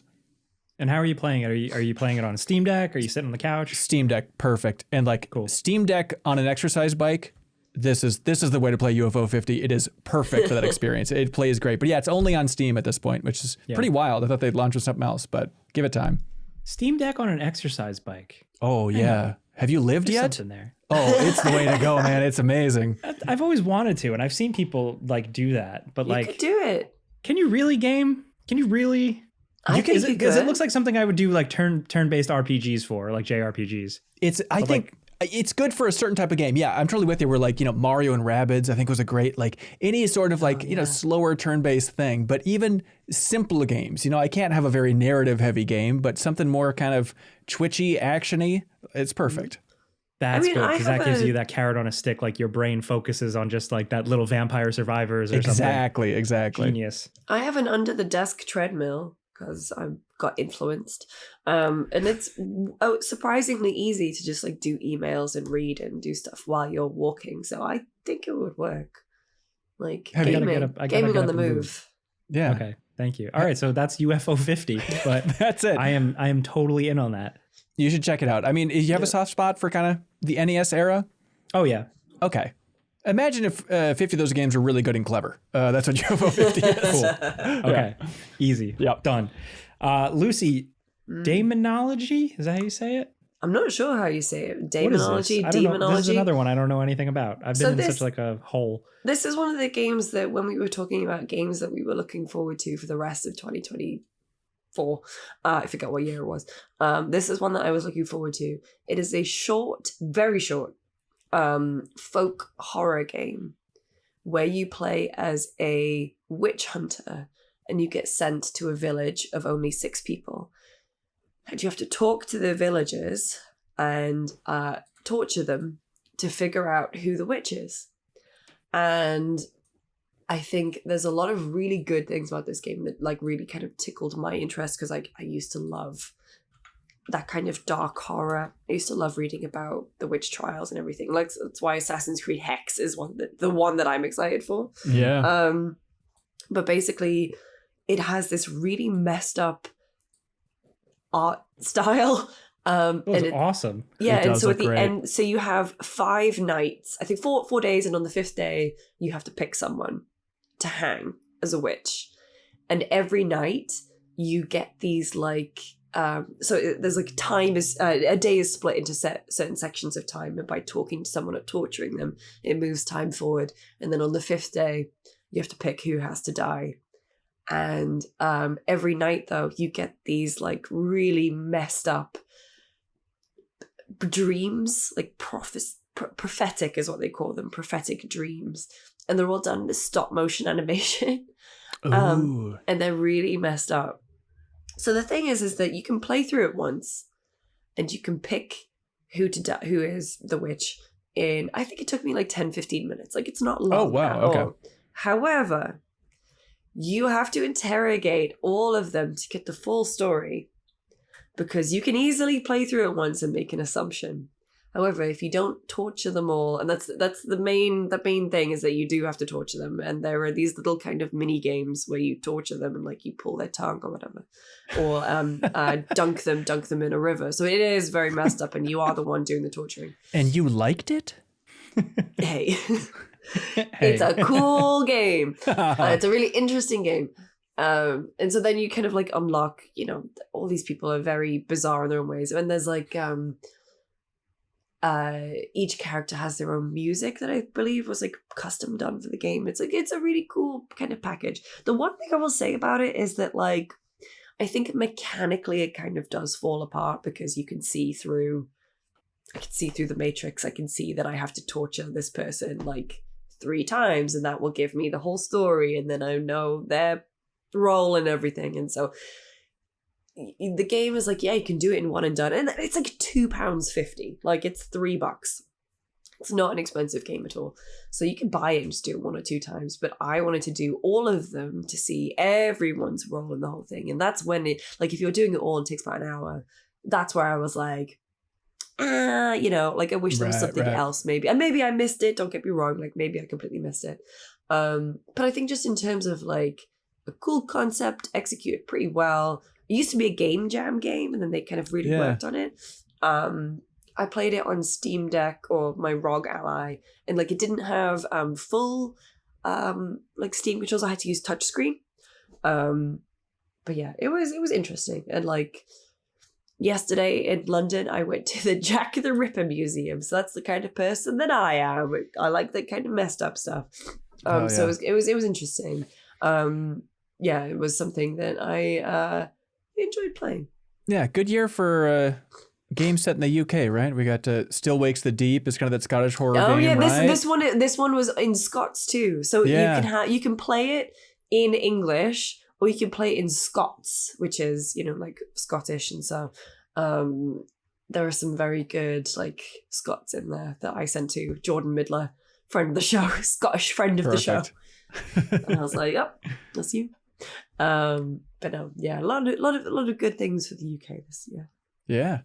Ben, I want to hear about your experience with Zelda. You had mentioned it earlier. Yes. It sounds like you were into it. I am into it. But have you finished it? Or are you totally through it? No. So we're tackling it in a format at MinnMax called the Deepest Dive, where we kind of break a game into sections and then play through it with the community, and we collect hundreds and hundreds of comments and kind of take the hive mind to create the best, most thorough discussion about games on the internet is the goal of the Deepest Dive. And so I'm at the first stopping point for where we're at for The Legend of Zelda Echoes of Wisdom, which is after kind of the water temple, if you will. But I've really been enjoying it so far. It's like, it is such a bizarre idea of taking the free-form puzzle design philosophy of like a Tears of the Kingdom specifically, and then retrofitting it into that Link's Awakening top-down art style, where you can be so creative and so strange. And you remember how in Tears of the Kingdom, you know, as you're solving a puzzle in a very janky way, you're kind of laughing and saying, this is so stupid. This can't be what I'm supposed to be doing here. It has that vibe again of, you know, the big thing this time around is you're playing as Zelda, and you can create echoes of objects and enemies. So you are, you know, copy and paste gameplay was kind of the core tenet of the design, apparently, according to this Q&A on Nintendo's site. And so you're just copying and pasting objects and enemies all over the place. So you're just kind of creating a log jam of beds in a river that you're trying to climb up to solve these puzzles. Or it also has a really fun aspect that I didn't anticipate of, it feels a little bit like a monster collecting game, because you're walking around and you know how in, you know, Breath of the Wild and Tears of the Kingdom, you'd see some enemy and it'd be like, why would I ever fight you? I'm fine. I'm just going to run around all you goons. But in this one, it's like, hey, here's a new enemy to fight. Here's a wild piranha plant style thing. And it's like, well, I want to fight you because after I defeat you, I will get your echo and you are added to my, roster. Menagerie. That's exactly it. Yeah. So it almost feels like Zelda has become an Animorph, right? It was like, okay, I need to touch that enemy to get their power and then I can become them. Wait, is that how Animorphs talking my language? Well, in Animorphs, it's not really an echo. She would transform, but that'd be too grotesque to have Zelda transform. So it's more like a witch necromancer situation, I suppose, than full Animorph. But it has that feeling of seeing a cool looking animal on the horizon, be like, you will be mine. And I will send out a swarm of bats to take out my enemies. And like, it's really cool just to have, like in the water dungeon especially, you know, you can go out and you can get a shark, the echo of a shark, and then just to be in all these situations of like, what if I just spawned a shark in here right now? What would happen? Here you go. Enjoy. Here's a crazy lethal shark swimming around now in the waters, taking out enemies for you. And so it's just such a funky, funny, strange thing to be a Zelda game where you can spawn a bed that floats on top of the water. You can go rest in the bed. It'll refill your hearts. And as you're doing that, you're sending out a swarm of attack crows to take out your enemies. It's like, Zelda is so weird these days, and I love it. I love that they're swinging big and strange with this thing. So it's got that player experimentation, but like, are you dungeon crawling, or what are you? Yeah. So there's the overworld, and then there are dungeons. You know, the Zelda fans have been screaming for so long, we want to return to classic dungeons. And this game does have dungeons. They still feel, so far at least, a little bit more in that Tears of the Kingdom vein of like, it's a dungeon, there'll be a boss key door. At the same time, there's kind of just like 5 regions of this dungeon. Go to all those regions, get the item, and then you'll kind of work your way through it. Okay. So it's not the classic formula of this item is for this dungeon, and all the puzzles are kind of centered around that item. But the kind of cool thing is, it's almost like a rapid fire version of that feeling in Zelda, where instead of an item for a full dungeon being the key to the design, it's just kind of little rooms. Like you go into a side room, even like a 2D aspect room like they had in Link's Awakening, and it'll be, okay, there's some puzzles in here that are hinging on you getting the echo from this certain type of enemy.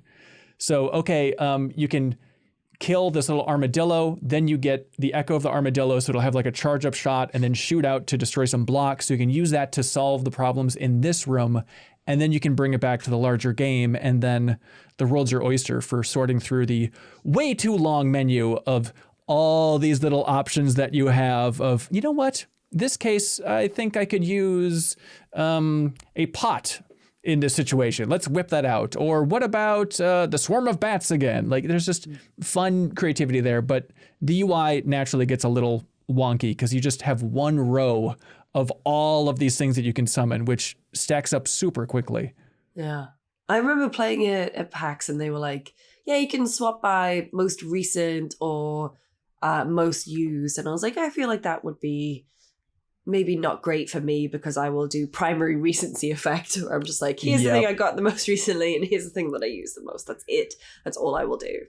Yeah, I get that. Yeah, you kind of have to force yourself to shake it up. But it's a funky feeling just to like walk into a combat encounter and you don't have a sword, really, but there's a twist. But you don't really have a sword. It's just this feeling of just like, all right, time to be creative. Let's open up the menu. What can I drop in this arena? Let's watch these things duel as if they're Pokemon. And then you get the ability to turn into swordsman mode, which is a funny thing for a game where you play a Zelda, but it's like, you can turn into a man for a brief period of time, but you basically turn into a little bit of a Link as a little meter drops down, and then you can use your sword. So if you really just want to go in there and hack and slash a little bit, that's an option for you as well, but they're really trying to inspire you to be creative, be strange, and it allows you to do some really odd things. They have the bind mechanic, which is pretty close to like the Ultra Hand from Tears of the Kingdom, except you can't like change the distance of how far it is and stuff. But it's basically just use your wand and then you can kind of lock something in place. And as you walk around, it'll move that object as well. So you can use that for like, if you're encountering enemies, just bind them, move them over a cliff, drop them, and they're dead. Wow. Or you can like lock onto it. Like, you know, the classic example they had in the trailers is, okay, there's an enemy that's like bouncing around the map or bouncing around on top of the water. And if you bind yourself to it and then lock into it, you then also go bouncing along with it. So that combined with you being able to summon all these freaks just makes for a weird sandbox of copy and paste gameplay, as they put it. Yeah, it actually, once you said copy and paste, it kind of clicked with me. I was like, oh, that's what it is. That's cool. Potentially silly question. Is this like intended to be a continuation or a spiritual thing to Link's Awakening, or is it totally separate? It's really odd. I want to finish it to get a better sense of it, but it's not as clear because when it starts out, Zelda and Link don't know each other. So it's like, okay, well, Link's Awakening went right into Link to the Past. So is this lodged in between that? Because Zelda wasn't in Link's Awakening. And I think the answer is it's almost like an alternate version of what could have happened with Link to the Past. But again, I'm not done. That's probably going to come into focus. But it's not as clear of a sequel or a prequel as you would think based on the trailers.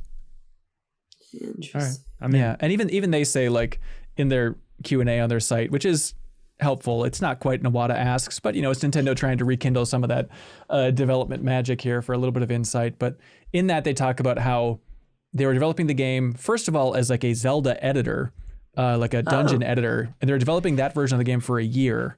And then they realized, okay, let's just keep the copy and paste part and everything else let's get rid of. And then they're developing the game. And then they said, Anuma said on that interview that it was just last summer that he's like, okay, we actually need to brainstorm about the story and what the story is doing. So they had like a retreat and spent some time actually locking down what that story is. But even he says then some line about like, the Zelda lore, it's tough to work with, everybody. Basically cut us some slack here. Like, leave me alone, you nerds. Who cares? It's as close as they've ever come to saying that. Yeah, it's like, we're doing the best we can. It's a fun game. Sue us if it doesn't make sense. What are you going to do? Switch 2 is coming, guys. Don't worry about it. Right, exactly. Lucy, I want to know about Metaphor. You played the demo, Metaphor ReFantasia? I did. So I was thinking about this because by next episode, the Metaphor demo the Metaphor embargo will be up, so I can talk about the rest of the game. So you can play the Metaphor demo right now. It is the new game from a lot of the key creatives behind Persona 3, 4, 5. They've spun off and done a new studio within Atlas, and they are making a game that is to be very I don't know, it is fantasy Persona, like it is. You can play the demo now. It's like the first 4 hours of the game. However, I will say that as with Persona 5, I feel like the opening hours of the game are maybe not kind of the best representation, because there are so many systems that you have to kind of get to speed with. So let's put a pin in the Metaphor chat so I could talk about it more like next episode. Okay. However, I did play the demo for Tales of the Shire. Ooh, all right. Whisk us away to the Shire, Lucy, where nothing's ever bad. As she cringes. I know. I think this game has a ways to go. So how much did you get to play? Because I know we saw it at Summer Game Fest, but I only played like 15 minutes of it. So the Summer Game Fest demo was, I think, a very, very strange demo because none of the hobbits had any dialogue. And the only thing that they were really showing were the cooking mechanics. So I got to play the game from the very beginning for about 90 minutes, but it was actually like a few in-game days. There was a certain amount of days that I got to play.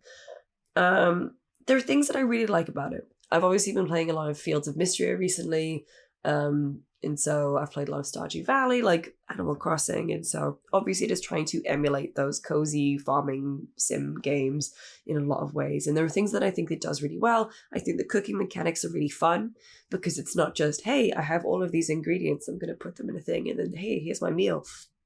It's like there's a specific, like there's this little axis in the bottom corner, and there's a certain spot that you can hit if it's like chewy or whatever, or savory. And if you hit that specific spot, then it's a delicious meal and the Hobbit will like it more. And so it kind of makes you actually think while you're cooking it. There are other things like when you're planting crops, if you put two crops in the same bed that like each other, that complement each other, you get like a little bonus. You're making the plants have sex? You're making the plants mate? As in just like they give off more veggies. I don't know. Mating, you know how it goes. And I think like it's, as a Lord of the Rings fan, as a Tolkien fan, it's just nice to have something set in Hobbiton that isn't around the War of the Ring. Right. There are references to Bilbo Baggins, like the person, you get your map from Gandalf, and the Gandalf is the first person that you meet, and like he's like, oh, my friend in the Shire, and on the map it's like little notes from BB, you know, and there are different characters like Rosie Cotton and her family who you can meet, and etc. So there's a bunch, and like Sandyman and whoever. The thing is that I really worry that there's not enough meat on the bones surrounding the game to make it interesting. The opening couple hours is like fetch quest city, and they are not very interesting. And it's like there was one mission that I think was really egregious, where it was, I went to a hobbit who was like the healer hobbit, and then she sent me away to find some stuff, and then I had to go back to her, and then I had to go to this hobbit who was sick, and then I had to go back to her to do something else, and then go back to this hobbit, and I was like, that is a pain in the ass. And there were like little quality of life things where it was, go find some herbs, but told me nothing about where these herbs were. Yeah. And I was just like, oh, cool. So I'm just wandering around Hobbiton until I hopefully find. And that's what happened. I had to do. I had to just like pick up everything until I found what I needed for this quest. Yeah, like that's the thing I was trying to figure out, is like, what's the hook? What's the fun factor? Because I love skipping around town. I love how pretty it is from an art direction standpoint, but that's also an issue that I have, is art direction, because when you are skipping around, it's too busy. It's way too busy. Yeah, I can see that. And I also think, and I did this in a video for GameSpot, so like I've made a deeper video. Thank you. I made a deeper video about this, but it's like there is no mini map on the screen. And I think that's a really good choice. I actually really like that, because you are then kind of, hey, it's like you're tying you into the Hobbiton, into the Shire more, because you are following birds that fly in off screen. However, they're not implemented well enough. So the birds fly in really late, and because of the art direction, it's so busy, you can't see the birds because there's so much going on screen. It's like Ghost of Tsushima wind, but what if the wind was shitty sometimes? What if the wind was delayed? And yeah, there's other things where it's like the main hook of the game, which I think I kind of go back and forth on it, because like if you think about it, Stardew Valley is, hey, you've been left this farm, build up this farm. Fields of Mystria, hey, earthquake destroyed this place, build it back up. The main thing about Tales of the Shire is that like they can't decide if Bywater is a village or not. So you have to build it up to be a village by these like Hobbit rules. Okay. But yeah, I don't think the quests are as enticing as they need to be to keep me interested in it. They're like, that's the thing, when I'm cooking or when I'm farming or when I'm fishing, like doing those things in isolation, I'm having a nice kind of relaxing time. But I think when it all comes together, I'm just a bit like, I don't know, man. I mean, it got delayed into next year. There is still time. Yeah, sure. And obviously I just played a demo, early kind of impressions of it. But yeah, I'm worried about how it's coming. It's all going to come together. So. It's too little butter over too much bread, as a wise man once said. See, I was going to say that the game needs more murder, but yeah, that's one way. What if a Hobbit had a gun? That would be a cool game. Nintendo has patented guns, unfortunately, so they would be sued if they tried to put that in there. All right, next up, we should move on to our last segment, Show and Tell. This is where we talk about something that is not video games for once. So Ben, as the special guest, I would love to give you the floor. Okay. On HBO, there is a documentary called Miyazaki and the Heron. Have you all watched this? I didn't even know about this. Yeah, it's about the making of The Boy and the Heron. Studio Ghibli movie. Miyazaki's presumably last film. But I was amazed. You know, I'm very critical of making of documentaries when it's just the talking heads like, we had this idea. They can be so boring. And I always get angry when they're not filmed during the process, right? Like Psych Odyssey or the classics like that in the video game end of the spectrum. But for this documentary, it is incredible. So they started recording at least back in like 2016, I think is maybe when the footage starts. And it's his retirement saying, I don't want to make any more movies. But then his entire journey to like, all right, you're pulling me back in for one more. I'm going to make one more movie. And largely it deals with how the movie is a reflection of his old coworker who directed, what is the Fireflies Ghibli movie? Grave of the Fireflies? Grave of the Fireflies? Oh God, Grave of the Fireflies. Yeah. Ooh. So another large director at Ghibli. And so that director passes away, and Miyazaki's struggles with him because it's never clean and simple. So it's not just a matter of like, he was my best bud and I'm making this movie for him. It's like, we worked together for almost our entire lives. I looked up to him as a mentor. He kind of sucks sometimes, but he had a huge impact on my life. And so just him grappling with all that as he's trying to put this movie together, it is just an incredible amount of footage strung throughout the years. And it's aggressively edited. And I mean that in a complimentary way, where it's really interesting, where there'll just be a little moment. He'll be interacting with somebody as he's creating this film, and it'll just flash to like 3 seconds of footage from one of his films, but something that, you know, metaphorically connects. Or he talks about, interacting with this old artist, and then it'll flash to a movie where it's a scene from his movies with a character that was inspired by that real world person. So it kind of has a frantic journey to it, but it's really cool. So yeah, it's Miyazaki and the Heron. Even if you didn't love Boy and the Heron, but you love Princess Mononoke or some other movies for his, like, it's worth watching just to understand the guy's process and life a little bit better. I am really into that, especially just like from someone coming from retirement and just coming back out for one more. It's a classic Solid Snake story. You know how it goes. It all comes back to him. It all comes back to Dad. That's right. For me, speaking of Dad, not really. The Netflix documentary, Mr. McMahon. It's all about wrestling. It's all about the WWE. And I really liked it. I am a casual wrestling person. Like when I was a kid, I played the Nintendo 64 games. And that was a lot of my wrestling knowledge. And like, I remember being around for a lot of the big famous events. It was part of pop culture. So there's some nostalgia there, but I'm not a hardcore wrestling fan. So I didn't know the whole story. And this is a really good breakdown of the whole story, the good and the bad of how Vince McMahon built up this whole wrestling pop culture phenomena and how he's not really a great person. So there's like all this stuff out now about him, like allegations and all these lawsuits and stuff, but they shot this documentary before that.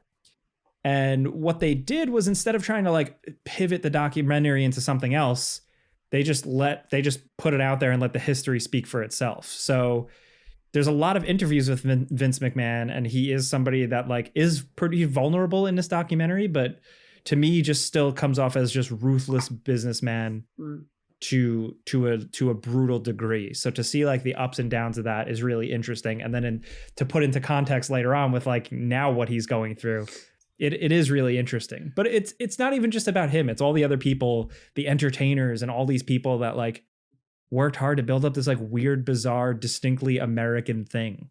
Yeah. That I just found really fascinating. Like I feel like by learning about wrestling like this, like I understood my country more from like enterprising and entertainment and building up a business. Like I was like, wow, this is America. P.T. Barnum for stuff, better or worse. For sure. Like, so Bill Simmons produced this, and he got the 30 for 30 series started back at ESPN. And so I trust him to be critical, but is it just a matter of towards the end then they talk about the lawsuit and allegations? Because it seemed like in the trailer they do touch on it at some point. They touch on it here and there, but there's enough of there's enough like regular meat on the bones in terms of like criticisms throughout the entire process of building from the 80s to now. That was really interesting. Right on. I highly recommend it, even if you only have like a passing wrestling interest. It's really compelling stuff. Lucy, I want to hear from you though. Yeah, I'm going to make this quick because Bake Off Minute is back, everyone. The Great British Bake Off is back. I've watched the first 2 episodes. I'm not going to spoil anything. It does feel like a all-time great cast. I am really enjoying everyone who has been on so far. There's a great, camaraderie between all of them. Like, and also, I just think Bake Off has gotten better in the last couple of seasons about setting challenges.